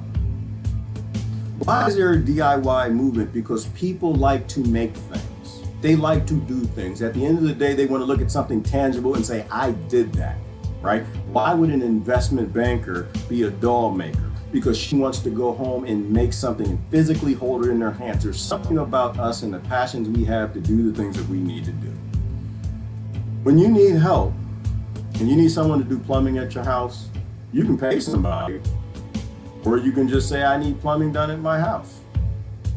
But then again, and if they love you, they're going to do it. Right? It's like anarchy in the family. Every family is anarchy.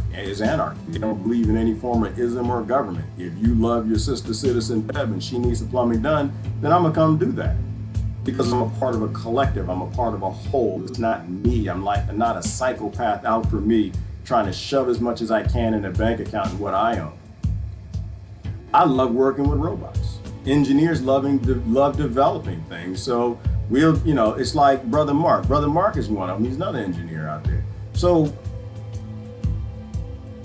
there comes a point in time, Citizen Deb, where we get sick of sending plumbers out to your house. Like, this is stupid. Brother Mark and I have a conversation. Why would we send plumbers out to people's houses to do that when we know we can 3D print the house with plumbing that doesn't break down, where it's literally a part of the wall and it's within, unless the whole wall has to break for the plumbing to not work? Right. You develop a new solution because it's fun. Reading Hot Pockets. He spent 2 years in Belize. I spent 3 years in Africa, hanging out, having fun, living life, doing what free sentient creatures should do, not being forced tax slaves on a plantation in an open air prison serving a 0.01%. And we're like, you know what? Yeah, man, you did this, I did this, we had some fun, blah, blah, blah. Yeah, well, Citizen Deb has some issue with her plumbing. Well, let's write some new software that makes the automated robots do this. Everybody has a passion. And every job on earth will get done if everybody's happy. If everybody's living the life they want to live, everything will get done. You'll have musicians, you'll have plumbers, or we'll automate out plumbing. You'll have you'll have houses that are 3D printed. You'll have cars that are 3D printed. We do things because we love to do them. And that's why Jacques Fresco did what he did and the vision he tried to sell, because we live in a time, and we have since pneumatics, that nobody should be a slave. Nobody actually needs money. I don't think we can unplug the world and be there tomorrow, but we're damn sure close. We're damn sure close. The level of automation we have right now, I can tell you the basics. There shouldn't be anybody without a house. All right? If you got somebody in your country without a house, your government's lying to you. If you got somebody in your country that's trying to figure out where the next meal is coming from, your system of government is lying to you. Right. Our level of technology is so far beyond creating psychopaths that go out there and abuse and rape women. We are so far beyond that. The system bakes these things into the model, like racism. Rape is a part of the system because it scares people. So, to go back, because I see Brother Paul posted something, you can attach communism or socialism or capitalism to the passions of people engineering an automated world so people don't have to be slaves and beat with a whip called debt. You can attach an ism to it if you want to, but it doesn't need an ism. Like growing food. I've been growing food for my neighbors for as long as I can remember with automated systems. Nobody pays me to do that. There's no government. There's not. I love doing it. It's fun. And it makes me feel good to be able to tell my neighbors, I got your back. No matter what happens. Food lines in Texas are getting longer. I got your back, right? There are people who understand how this goes, right? Do you think people in Texas are going to stand in line that gets 10 miles, 12 miles, 13 miles, 14 miles, 15 miles? You think they're going to keep standing in that line? Do you know? Eventually, they're going to go out there and say, no, I'm not standing that damn line today. I'm going to go rob somebody, and I'm going to get my food. I'm going to go to rob that grocery store. So what is government going to do? Well, government, they don't want things to destabilize and fall, right? The system wants the system to stay alive. The whole purpose of the system is self-preservation. So what will they decide? Well, if people in Texas can't afford food, we got to get food from somewhere else. They're going to go to Arkansas. Get that food from Arkansas, bring it over to the Texas. Listen, in Arkansas, y'all can't have all this in the grocery store. We need to move this over to Texas. These people ride it. Like, you're supposed to love people, but you got the NDAA. They already own all that anyway. Right now, Arkansas is scarce. So how do they level off the food prices in Arkansas? They take it from Tennessee. How do they level off Tennessee? They take it from Kentucky. How do they level off Kentucky? And eventually, I mean, sure, you got a lot of food on your grocery store shelves now. It's not going to stay that way. It's not going to stay that way. So it makes me feel good to do the right things, right? And that's my point. You don't actually have to pay someone to do what's right. If you're dealing with sentient people, they do what's right because it's right. If you ask your friends to come help you move, and they ask you how much you're going to pay them, that's not your friend. That person's not in your family. You ask for help, and somebody says, "Well, what you got on that help? What you going to pay me to help?" You're dealing with a psychopath. So yeah, that's the answer to the question. Money has no reason to exist. We have 3D printers and very small investment into 3D printers. Make sure we can 3D print everything everybody needs to keep people from being psychopathic. And barter's good too. Yeah, Kia, you can trade them, you can do barter. I'm not saying that people have to do our system. You can keep money on top of this. You can keep barter on top of this. But we have to evolve the new world to say we're not going to go to the old psychopathic norm of letting people starve and die who were born in the wrong feet. And we're not going to let you create a new norm of letting people die and starve because they're born in the wrong feet or the wrong family. We're going to make sure, bare minimum, everybody has what they need. Right? Psychopathy will stop being a thing. Right? There are no bad people. All you have are beings. And if they're born in bad environments, they're going to being bad. If they're born in pleasant environments, they're going to being pleasant. That's what I'm saying on that. Right, spiritual reality is the priority. It has to be, Desiree. We have to evolve consciousness. We are conscious creatures. We have no reason to continue on in monkey conflicts over bananas, creating children to put them in competition with each other as opposed to being a part of a whole, a collective. This psychopathic idea of putting children into a kindergarten to convince them that they're better than somebody else if they color in the lines. No, children need to work together. They need to work together, be a part of a collective, but know that they're all individual universes. Right? We have to start raising children right and stop raising them as little psychopaths we're proud of. Oh, my Johnny colored in the lines. Yours hasn't, huh? Mary hasn't got that yet. That's psychopathic. I'll let you know that's mentally ill. It's mentally ill to be happy that your child can do something that another baby that you're related to on this planet, because you're related to everybody, can't do. To take pride in someone else's deficiency, that's mentally ill. You know, and if that hurts you, it should. It hurts me. I'm psychopathic. My son used to go up there and make shots and baskets over the other kid. I used to love it. My oldest son, not my middle son, my oldest son, he used to play basketball. My middle son did too, but you know, he was 6 or 7, and that ball, it bounces. And he shot that ball, hit the rim, bounced right back, hit him. Hit him right there. That was his last day. He was, nope, that's it. That's not, no. I didn't know that thing could hit the rim, bounce back, hit me in the face. He walked off the court. I'm done. He was just like retired. He pulled a Air Jordan. He pulled a Jordan. He walked off that field with tears. And we ain't doing this no more. The basketball is dangerous. But no, my oldest son, one day he just decided he wanted to play. He finally took in the psychopathic ideologies I gave him to be competitive, and he became one of the baddest boys on the court. Oh, he was running around, shooting, blocking. He was a beast like his father playing basketball. Until his father realized that he ain't gonna get over 5'11.9999999. And he decided to go into computer engineering.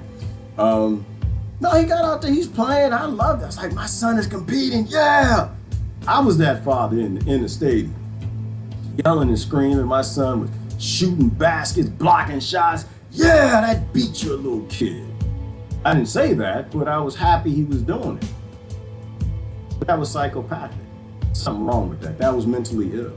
I was taking pride in what my son was doing. That was hurting other people.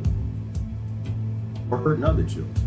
I was taking pride in abilities my son had that others perhaps didn't because of genetics, perhaps because of other reasons. But it's mentally ill to take pride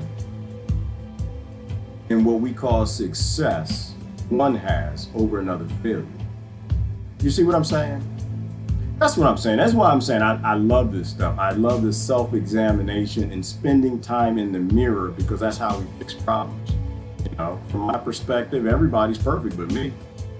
I have no concerns what Lori is up to, or Paul, Jimmy, Tracy, Holly, Kia, Citizen Deb. Y'all all perfect in my eyes. I have no changes for you.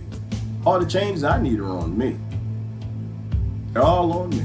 And so I had to change my evil ways. I had to change my evil ways and stop raising kids to be psychopathically in competition with each other. And you do things because they're right. You don't do things because you get paid. That's the psychopathic king's coffers central iron banking system. We only do something for you if you do something for me. No, you do something because it's right. And I hope and I think that I turned my sons on a dime and I changed them from the psychopathic things at kindergarten, and I taught them to be members of a whole. Why can't everybody think like this, Nicole asked? That's a good question. I would say that not everybody's in the same place, right? Not everybody has, can we call it consciousness privilege? Not everybody has a good life, a good enough life where they can spend enough time, where they start seeing the validity of not being comfortable enough. Not, you know, there's some people working 5, 6, 7 jobs, and some people who do that still can. But I think if you can, you have an obligation to act upon it. And in us acting upon it, eventually all will. I think everybody has the ability, not everybody's in the environment, to think about consciousness and doing what's right. Even the most awoke still want to believe in someone good in all this. Even the most awoke still want to believe in someone good in all this. I'm trying to understand that, Barbara. I think you're probably talking to someone else or replying, I'm not sure, but I think everybody in this is good enough. How about that? Everybody in this is good enough. Everybody became the body they were supposed to be. We just have to help them to become better on their own terms, in their own time, by providing the environments for them to become as great as they can be over a lifetime. And they'll never be all good. Nobody ever is. You know, certainly, Barbara, I would say a task of reducing evil. That's what I would think. The Walking Dead vote. Yeah, they do, Mark, and they're going to do it again. That's why you need to dig a bunker, plant some seeds, get ready for the apocalypse, because that's what they're doing, what they're trained to do. They're doing what we did, right? The people still hanging on to the hope of Bernie. Yeah, there are, Sandy, unfortunately. And people should be hoping in themselves. People should be hoping in their children, the future, a world we could build, which is no utopia. There's no such thing as a utopia. Gerard and Mark writing all the Venus Project, Zeitgeist movement, Ubuntu movement, and all the different types of systems. That's not going to be a utopia because Mark liked to drink. That's Mark right there. Mark Kutchuk. He liked to drink. No, I'm saying I don't personally. It's not my fault. I don't. He might get me out there like, Gerard, come on, man. Let's throw a few back. So the plumbing might not get done tomorrow. It might not. It might be a little jacked up, but it'll eventually get done. There's no utopia. As long as humans are in the system, you're going to have some problems. But we shouldn't have 1,800. We shouldn't have 1,500 problems in 2020. In 2020, we shouldn't have LA and Baltimore with sewer rats pooping out medieval plagues for people to eat. Right? We shouldn't have those problems. We need 2020 problems, and we don't have 2020 problems because we allow our brothers and sisters all over the world to be kept in this psychopathic system. It doesn't much care for anybody. And we continue to consent to it. Consenting to things that shouldn't even exist. So no, there's no utopia. You got to take the model. You should want to take a model that makes more freedom for the next generation than what we got now. You are enough, whatever you do or don't. And that's it, Jeannie. You're enough and you're perfect exactly how you are. Today, for right now. Tomorrow, in the next hour, that's a different story. You just try to be better. You don't try to compete with anybody. You try to be better at being you, your universe, in the future than what you are right now. Knowing that the future doesn't exist. It's not even a thing, nor is the past. You're just in the right now. How can you be better in the future? You change every day. You change every hour. I mean, epigenetics, your DNA changes every day, every hour. So this whole afraid to say I was wrong, let me be right. You should be wrong every hour. I think if we're really efficient at like evolving, we'd be wrong every hour. But people are still scared to say that they were wrong. And I don't understand that. You got to be wrong. The only way that you get right is to admit that you're wrong and then keep moving. And nobody should shame you for that. That's how you give people a chance to evolve and move forward. Take out that shaming aspect of ancient history, which was yesterday, and let them evolve and cheer on them being better today than they were yesterday. All right. Ooh, what are y'all talking about? Y'all getting aggressive. Stop working for them. Yeah, Paul, stop working for them. Stop buying from them. Stop paying taxes to them. Stop doing all of that. But we all got to do it together because these people will murder you. The whole system is designed in you staying involved. But we can start making steps to not being proud of buying things on Amazon Prime. We can start being proud of not taking vacations and taking pictures of other people who can't do that, which is a thing we need to think about. I love seeing y'all's vacations. I'm not saying anything about your vacations. Just think about the reason why you're really posting. And think about the people who can't take them. Think about your enjoyment of them while there are children that don't even have food. We live in a place, in a time where a few got 5 yachts, and we have children that don't even have pieces of paper and crayons to draw a picture of a boat on. It's not a world to live in. Yes, I made a post about the vultures on the rotten carcass. I have to look at that, Melissa. I think that we are vultures and we are on a rotting carcass called Earth and we're taught to prey on each other. We probably shouldn't do that. Who here would donate $1 million if you receive it as an inheritance today? Not me, Rebecca. Not me, Costello. Wrong one. I would not donate. No, donations are a scam. Don't believe in donations. If I came into $1 million, I would figure out how to make that $1 million replicate itself in a non-profit, not non, but no-profit business of creating communities that are sustainable, that grow their own food, that empower people to empower themselves. I wouldn't donate a dime of it. No, not me. I don't donate no more. I don't do that no more. They take that money and they buy sandwiches and they keep starving the people on the camera.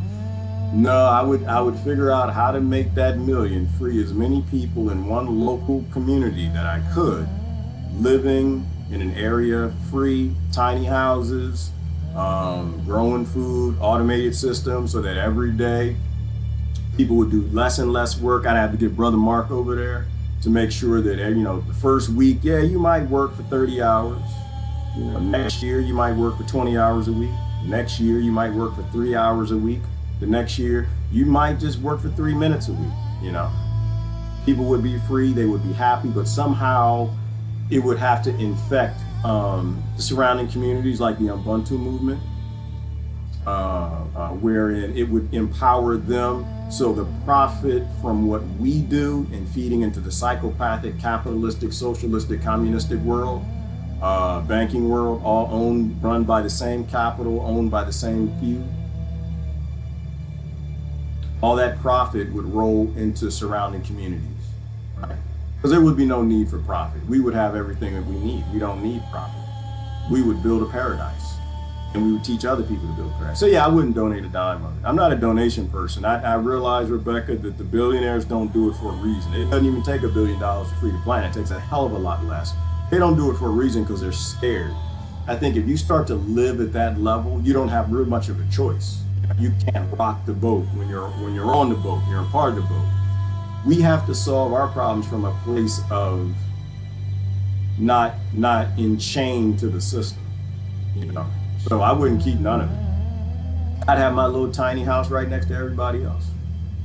Well, a little distance. I mean, don't get me wrong, Rebecca. I'd like to meditate in the morning. I don't like to wear no drawers. I don't do that. Everybody knows a Tibetan monk ain't got no drawers on under that. Just in a robe. You know, I like to do that. So I'm gonna need some distance between me and my neighbors. All right. Counting time. It's good. Money is not currency. Money is the root of all evil. It is highly Phaon. And I like how you said that, because money is the root of all evil. If we get rid of money, evil will take a significant reduction on the planet. But through banking, the reason I think that money is so evil is that it comes between you and everything you love, which means that everybody who's in the economic system that has it has to love money. As much anti-money as I am, I still love money because it does things that feed people. Like, it makes them happy. It does the things that makes me see more love. So everybody loves money, but it is the root of all evil. And when it goes away, then all slavery comes to an end. And then human beings become human beings again. But it has to go away. And to me, I think we have to be clear about that. Debt is a whip. And you're whipping people. You're compelling people to do what the few want them to do. And that's the only purpose of money, is a representation of human labor. Clean water, food, and air for everyone. Yes, Tracy, that's all we need. Who was speaking? That was, I think somebody, John Trudell. Yeah, you got that. Brother Mark got it. Thank you. Once an AIM leader. Good morning, Pat Riley. Good morning, Norma. What is this? We got some. Good morning, Jennifer. Well then, we'll trade in their blood as the last pot of gold. Eat the rich. We'll be a standard operating procedure, as they will be the best and the cleanest food source, the Warren Buffetts. No, I don't think Warren Buffett's organic, Brother Jimmy. I don't want to eat the rich. I just need a system where everybody's rich, knowing that money isn't what brings richness. All right, communism isn't bad or a good thing. It's a principle and a concept. I agree with that, Paul. It's not good or bad. It is a thing. It's like capitalism. It's like socialism. They're tools, right? They're technology. They're thought technology, perhaps. They're models. They're not bad. But at our state of evolution, I mean, money's not bad either, but at our state of evolution, money shouldn't exist because we're not wise enough to know how to use it without requiring slavery and compelling each other. And all the isms, all the forms of governments that have been tried none of them have evolved us further in the right direction that we need to go. None of them have made anything any better. I have to say it that way, Paul, because people, we like to say these things like, yeah, things are getting better. Things are getting better every day. Things are, violence is down, and war is down, and rape is down, and starvation is down. And I don't actually see that, Paul. I see that we push starvation and war and rape to other countries, and we're happy about it because we don't have to experience those things. Our children don't have to experience those things. But I don't see anything from the medieval days going away. Everything that happened in the medieval days, I see happening right now. And then you get into that debate, which is improvable, where they're like, well, it's a statistical fact. Less people are murdering people today than were murdering people in the medieval days. Number one, you're never going to prove that. But by percentage, maybe that's true. I don't know. I don't care. One person's murdered, then it's just like everybody's murdered. I'm not a statistical person. If one person's raped, then that's that whole world for that whole human being, that whole universe was abused and affected by it. So to me, it doesn't matter if it's 1 million or one. If it's one, We haven't fixed anything. Not to me. So I don't like any of the isms. I'm not an ism person. And plus, they don't need to exist. Once again, 3D printers and energy creation made it so that we don't need any of the psychopathic isms. None of the communisms, capitalisms, or socialism. We don't need none of them. And socialism and communism are along that same thought pattern. AIM is the American Indian Movement. Okay, both fine. Well, yeah, good people come out of struggle. You get great minds of people who came out of struggles. Everybody struggled. Skin don't matter one bit. He dropped out of government after they killed his family. Okay, Mark, I don't know his history. I need to research that. Thanks. Both fonts researching them. Get it. Go on right on, Gerard. Thank you, Kia. I don't know what I said, but all right, let's do that. I like the way no one was focused on winning, just skills and learning how to be a team player and the rules of the game. After being a striker, but it was not about the team, just about how to be a team. Yes, well, I think I know where you're going with that, Citizen Deb. I think you're talking to someone else, but we need to learn how to be on a team, and we need to realize that there are 7 billion people on the team. That's the level we should be at in 2020.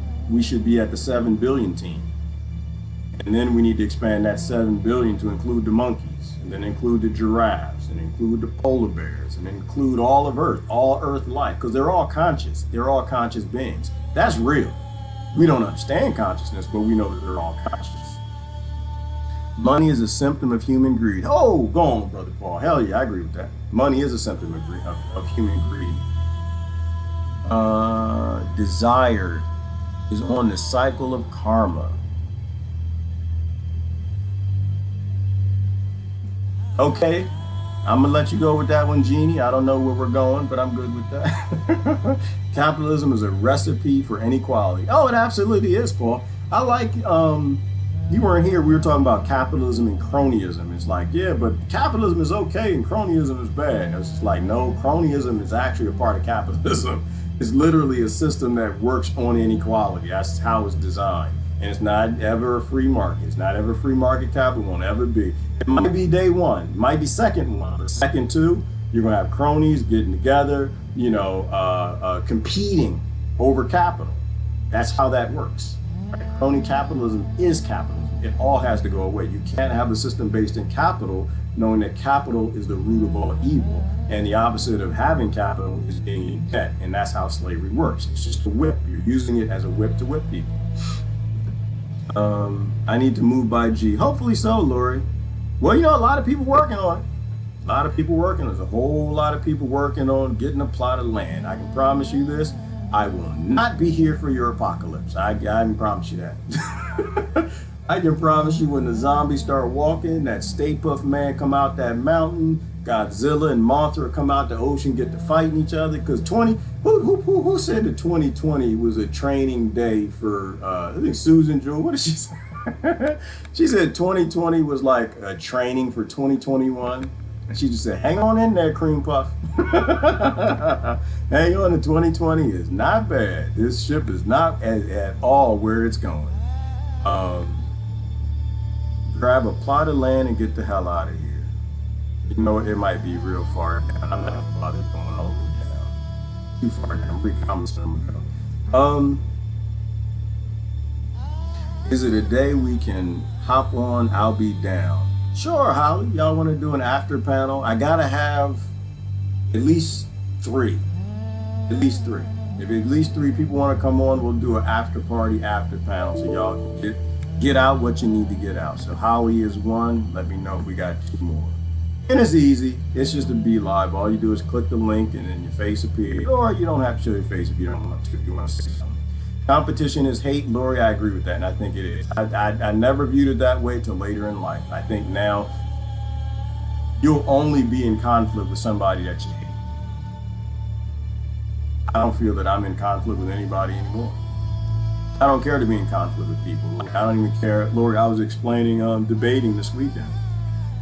Let's have a debate. I was like, no, not interested. we can have discourse, but not interested in debate because I don't really care what people think. That whole sociopathic, narcissistic idea of making other people think like me, I think that's pretty much cured. So I'm not in competition with anybody. Is basketball a hate? Sure, why not? Why not? Basketball is a hate crime. There are people that you know, and it's a game. No, I'm just kidding. Let me think about it, right? So if competition is hate and it's a sport, it's based in competing against each other, it's certainly a form of it. You know, I don't know, maybe is hate a spectrum? Hate might be a spectrum, Paul. I mean, I think it's kind of low if everybody's enjoying the game, you know, but you're still, maybe it's psychopathy. I don't know. I had to think about that for a little bit. Because there are people who play basketball, and yeah, there's definitely some hate emotions going on there. There's no question. Like NWA. Was it NWA? National Women's Associate Basketball. NWBA. Watching the women play. Oh, that's some hate. That's why I like watching women play. I don't like watching men play. You watch women play, there's so much feeling and aggression and passion in them when them women are playing. I don't know why that's you. There should be more viewers of the NWA than the NBA, but you know. I think for the sake of where we are right now, I think in a perfect world, basketball is not hate. In a perfect world, football is not. In a perfect world, hockey is not hate. In the world we have today, right now, at our psychopathic, popular level, for the sake of argument, yes. Competing against each other in a time where nobody's equal is probably some form of hate. Relatively, you know, relatively where we are today. All right. Most people live by a capitalist philosophy. Yeah, they do. It needs to go away. Yep, still talking. I'm about to go though. I think we're gonna do a panel. If we got two more. Lori said, not me. Lori got slavery. Conquest should only happen within. That's it. Oh, go on, Mark. That's why I love when you say stuff like that. Conquest should only happen from within. The only thing you need to be in competition with is yourself. Like the biggest liar in your life is your brain. The biggest deceit giver in your life is your brain. Now, other people lie. Yeah, politicians lie, but nowhere near as much as your brain. Telling you half truths all day long. All right. OMG, my daughter played all through school, and girls are mean. Hell yeah, they are, Barbara. So boys, mean as hell. I did too. I played football, soccer, a few others. I'm not, and it's not an anti-team sport thing. It's just, I think where we are right now, we need to focus more on being a collective more than competing against each other. New Facebook sucks. Just saying. It does, Mark. I've not gotten used to it yet either. Yes, you already know. Blah, blah, blah, blah, blah. It's the snake that controls the mass. Power is like a drug manifesting as disease of the mind. Absolutely, Paul. Brady. No doubt. No doubt. Power has to go away. Control has to come to an end. Those are more psychopathic hate crimes. Why do stories like The Wizard of Oz resonate? Because the power has always been within us. Ooh, yes, Sandy Carr. Yes, sister. Absolutely. That's why they resonate. That's why we're fascinated with like the mutants. What are they, mutants? X-Men? The superheroes and super powerful creatures, because that's who we are. That's what we are.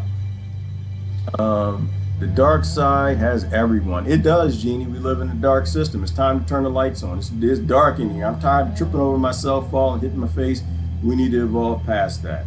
Oh, did y'all hear Black Panther died? Black Panther died. Black Panther died of cancer. I didn't say anything because I guess that was Friday. I don't remember what day it was. Which is always a horrible thing when somebody dies. Focus on how do we do better by that? And he was only 40. I think he was only 40 years old. We know cancer is environmental. We know cancer is subsidized. We know that the people who subsidize cancer, putting carcinogens in food, water, and air, people who subsidize turning off the immune system, taxing it with more poisons in the environment, killing us slow, are never trying to protect us. They're not on our side. It would be nice if we actually finally looked at one superhero dying, somebody who's 40 years old. I think he had kids, didn't he? And maybe we shouldn't have a system that poisons people and they end up dying from those poisons. Perhaps. I don't work for the system. That's good, Paul. Bradley, I don't know how you do that. I'm distant from it, but I'm still a part of it. You know, in my country, you can't ever escape it. You are a part of it. You vote for the system no matter who you are. You consent to it or you go to prison. Like, there is no option. That's why I don't shame voters. I just say, people, don't do that, please. I don't shame them. I just say that they don't really care if you vote or you don't. They don't count the votes. It's a corporation. Corporations have no concern with who you want to elect. They will tell whoever's butt is in that chair exactly what to do. Happiness is a choice. Yes, it is, Lori, which is why you can't let nothing ever take you down. Always live in that space of happiness and joy, and never put your joy in a place where any psychopath can get it. I think that is fishy. May he rest in peace. Oh, it's big time fishy, Moon Stargazer. It's all fish. It ain't even fishy. It's all fish. It's a fish market. That's what it is. Like walking into a fish market. When you have a government that subsidizes poisoning its people, that's all fish. that is a fish market after a pandemic. That's what it is. It's a fish market that had fish full of fish early in the morning, and then they shut down everybody, made everybody go home, and then we went back 3 months later, and the same fish was still in the same carts. It's big time fishy. Everything is fishy. Oh, good. We could do a whole video on what's fishy. Everything. Everything from free energy to UFOs, hidden technology, 3D printing, getting rid of money, central banking, debt. It's all fishy. There ain't no fresh air over here, nowhere. Nope. Not long as we got the powerful systems and the 0.01% own those powerful systems. Free flowing. Yeah, you know what, Mark? I like this picture right here. That's what we need. We need a free flowing, we need an organic world where children organically just grow up and do what they need to do. Used to donate to the NGO, not anymore. Oh, that's a good thing, Christine. Yeah, I'm not a donator no more. Love of money is the root of all evil, meaning greed. Yes, it absolutely is. It's the Lori. It is the truth. Good morning, Hunter. Let me see. Money is a tool of desire. Oh, that's where you were going with that, Jeannie. Yeah, it is. Let me process that. What happens in a world where we 3D print everything everybody needs and everything everybody wants sustainably with him? Like, you know, the best open source centralized system that decentralizes so everybody could have what they want. What happens when everybody has the things that they desire? I don't think that'll ever happen. I think that we'll continue to look over the next rise, look over the next solar system. Like, I think there will always be things we desire, but in terms of thingies, like tangible things, when that desire is gone, there's no reason to be in competition. There's something about removing the joy that we have for having things that others don't, that mental illness. We can remove desire. And so money is a tool of desire, right? So money gives you a means for getting things you desire that you don't have, that is your birthright to have, that we have the technology to give for everybody. And you create that desire to create a slave, right? This is why they play keep away. It's the game of keep away. At birth, they take it away and they give children a debt to make sure that they will go do the things that a 0.01% wants them to. A slave master. A slave master. All right. Get down. Born rich. Yep, that's an evil thing, Jasmine. Being born rich is just as evil as being born poor. We need catch up. All right, Jimmy T. I'm not sure. You're at a protest right now? I know Jimmy's out there. He must have some hot dogs at the protest. Good morning, Mandy.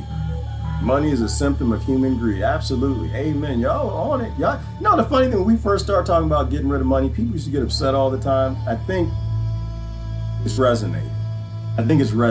Or we're finding more people who understand that we will never evolve as long as debt and money still exist, and we don't need it anymore. It's actually getting worse, especially with the lockdowns. Well, it is, Paul, because they need to rob everybody's retirement, get their money. That's what the digital dollar is for, that hyperinflation, and listening to how the brother explained it, that they don't want anyone to have any savings. Savings is a savior. It's probably why they call it that, which is why the bank is most people's gods, and they're because that's what saves them. They look at the ATM statement and, oh Lord Jesus, thank you. Now they can buy some Cinnabons. They can pay that rent. They don't want anyone to have savings in the future. They want you have to spend it. So if you don't spend whatever's left over at the end of the year, it somehow falls back into the system, and that's what they can do with digital currency. Because they need endless slavery. You can't have endless slavery if you got to save your called retirement. And that's the new normal that they're starting to walk us into, is perpetual, lifelong slaves. We know we might have to do a whole video just reading the Banking for All Act, right? Which is basically a slavery for all act. That's all it is. Karma starts with intention. Absolutely it does. We manifest those things. Be careful who you stay around. Ooh, I think I had a post about belief. Listening to someone this morning, something about belief. Oh yeah, this was fun. Oh, I can't show it to you because the thing doesn't work. Here was a meme, something I was thinking about last night. I said, remind me again, the hardest hit nation. Are there any relation to that nation where 30 other countries banned food from coming from that country into their country because they said that your food is not fit for human consumption? I wonder. If somebody did the statistics and looked at the nations that are most hit by flu viruses, flus, would it be the nation that all the other nations, 30 of them, decide that we're not going to let you import that to our people? You can feed it to your people, but we know that that's poison and it's not fit for human consumption. And I think there's a link there. Now, there was something else about belief. Lifelong. Nothing lies you more than your brain. Yes. Helicopter. I had a post about belief this morning. Local realism is fake. Yep, they prove that that is fake. Scientifically, if nothing measures you. You don't exist as a particle. You're waves. We need each other. Absolutely. There's something about belief.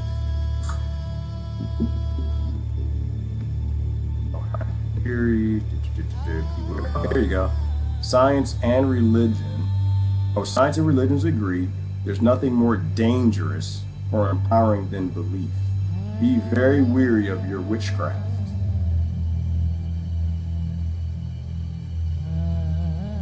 Be weary of this witchcraft. We don't know what we do. Yes. Oh, there we go. And that kind of was the basis of this one in belief.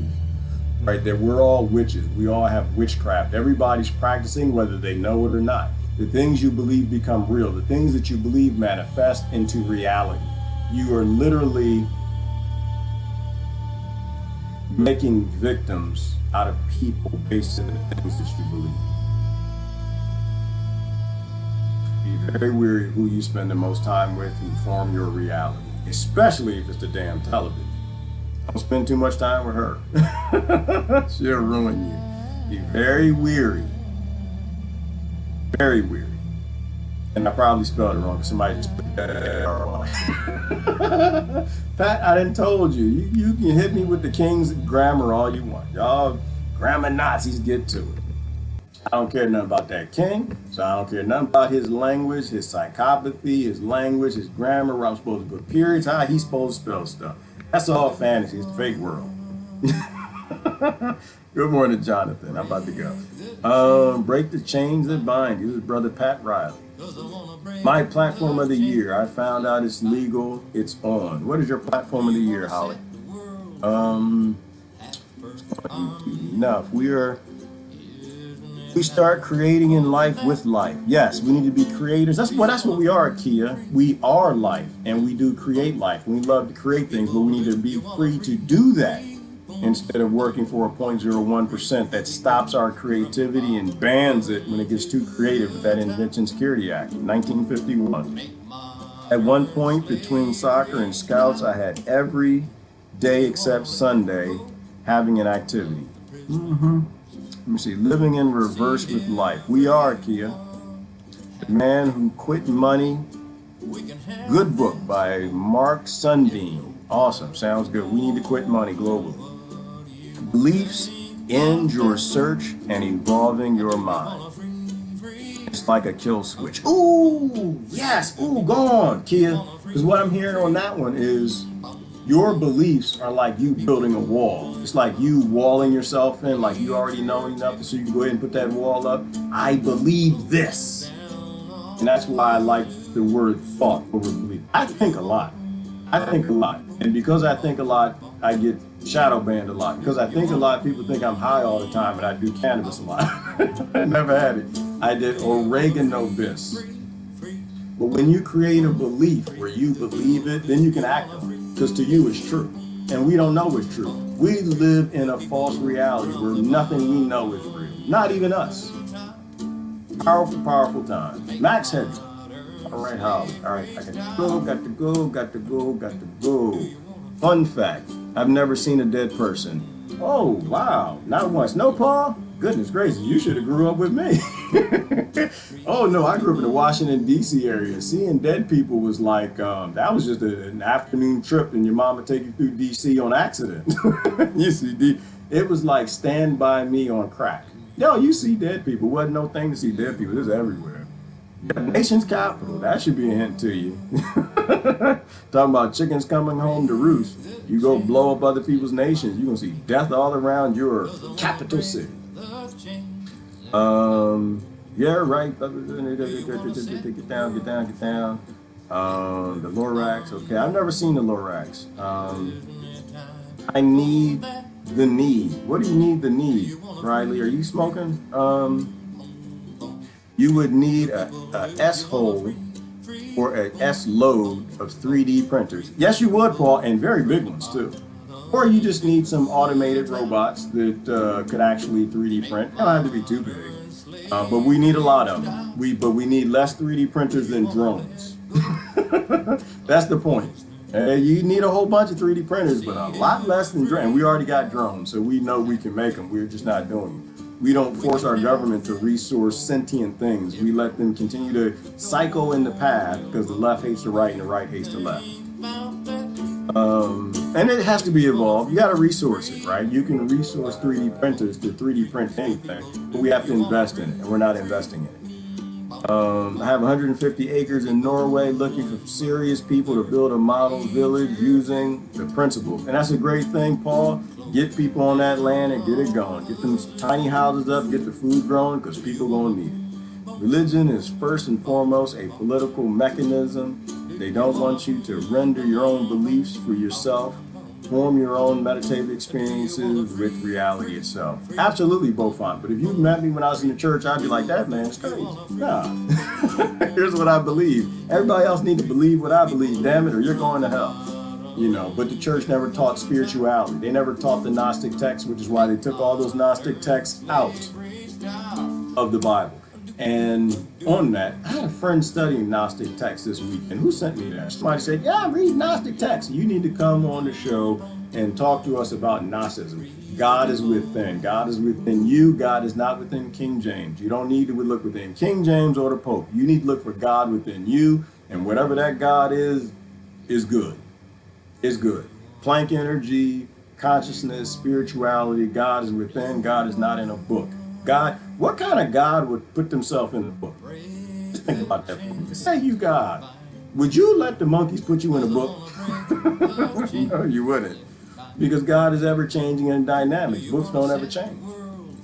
All right. Which is, it doesn't, it's not a hit on religion, because everything's a religion. And the key is, it's good to have thoughts about religion. You don't want to have too many beliefs. It's good to have thoughts about vaccines. You don't want to have beliefs. It's good to have thoughts about science. You don't want to have too many beliefs. It's good to have thoughts. But when you believe, it means that you know what's real. And doesn't nobody know what's real on this planet. Don't nobody know what's real. All right, somehow I tapped into it and have a full access on a regular basis. It's lovely. What'd you tap into, Citizens Deb? I woke up early today about 6. My home phone was making some sort of noise. I don't know why, but I had wanted to see a sunrise and was thinking about yesterday and today. I did. Manifestation is reality. It's so reality, Citizen Deb, which is creepy. I saw the sunrise this morning too. I got up a little early this morning. There you go. Missed it. Rewatch later. Sister going to work. Susan, good morning. I wish I remember the name of that one. Okay. Don't know what you're talking about, Mark. Oh my God. It is now a quest to get you high. Oh no. Good luck on that one, Jimmy.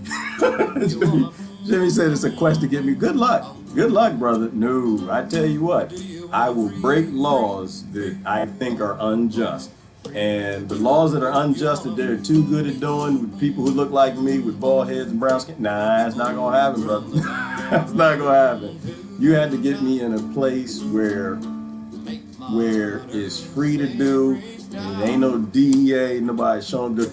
Listen, I have no issue with violence, for force. I don't do violence. I can do some force. I don't do violence. But I'm not gonna pick a fight I don't need to win. My mind does this even without cannabis. One day I will. I'm interested in shrooms and psychedelics, Jimmy, but we're not there yet. We're not there yet. And plus, I'm always speaking up for my druggie friends. And I'm more effective if I don't actually do any drugs myself. Right? The only drugs I've done have come from CVS, Walgreens. I think they used to call it the Woolworths. Those are the only drugs I've done. I've done psychopathic drugs. I haven't done the natural ones. I'd love to do some natural ones in the future. It's not going to be today. It'll be when some zombies are out there, when we spend all day out there cutting up flesh and double tapping zombies, and we get flesh and goo and decaying flesh in our teeth and ears and eyes like The Walking Dead. Yeah, you're going to get me on cannabis then. We're going to do shrooms, cannabis, DMT, mixed in some ayahuasca. That's the only way I'm living in the zombie apocalypse. I won't get up in the morning. I get up in the morning for some plants. I might even get up in the morning for corporate America, but you ain't get me up in no damn morning to go out there slaying zombies. That ain't never going to happen. That's when you'll get me on some psychedelics. Yeah, I'm not a high person. I'm already high. What do I need it for? Yeah, you literally, Jimmy, you watch this every day. We do this. Do I seem to you like somebody that would do well with cannabis? And I'm already on like cloud 10, not cloud 9. I'm already on. I'm happy. I'm so happy. I'm poorer than what I've ever been in my life, but I've tapped into something that I can't understand. Where I don't want nothing that any of these psychopaths have. You know, it's like they try to tease me. Every now and then they tease me. These cars and yachts and money. Come on back into corporate America. Every now and then my boss and ex-boss try to get me to go down to Texas. Got some jobs for me. Automation. Nah, I'm not trying to psycho in the path, man. I've gave up that life. I don't need that. All right, I'm going to get going. Y'all have a great day. Good luck to anybody that thinks you get me to get high. No, that's not going to happen. Not me. I have nothing against it. I kind of sort of got high-ish. I did have cannabis tea. When I said that I don't do cannabis, I was lying. I lied. Yes. I told you everybody lies, and I said, don't trust me. I might be CIA. I forgot. I did drink cannabis tea when I was in Belize. I didn't get high. I felt weird. And I don't think it was the cannabis, Jimmy. I think it's because the dude who lived in the yurt and the lady who lived with just some hippies, they lived in the yurt, and he had what's the name of that formaldehyde, that stuff that you grow stuff? Kombucha. He was a kombucha guy. So he had everything in there. He had all kind of poisons and toxins and mushrooms and shrooms, and there's cannabis in there too. And I probably felt a little high, but I probably was woozy because my body was dying because he had fermented poison. I trust people sometimes I probably shouldn't trust. Anyway, I gotta go. This is Gerard. We'll do a panel if people want to join it, but you gotta let me know. Yep, that's psilocybin. Sounds like a good thing, Paul Brady. I think you should do psilocybin and let it go. And ayahuasca, I'm so interested in, but somebody said that you get vomity and throw up like you just ate some okra, and yeah, so that. Anyway, I gotta go. This is Gerard. Love y'all. I'm out. Bye. We can have this and more if we open up the doors. They do silly stuff. You can see it on my profile. You get high around people like Dave Chappelle said it.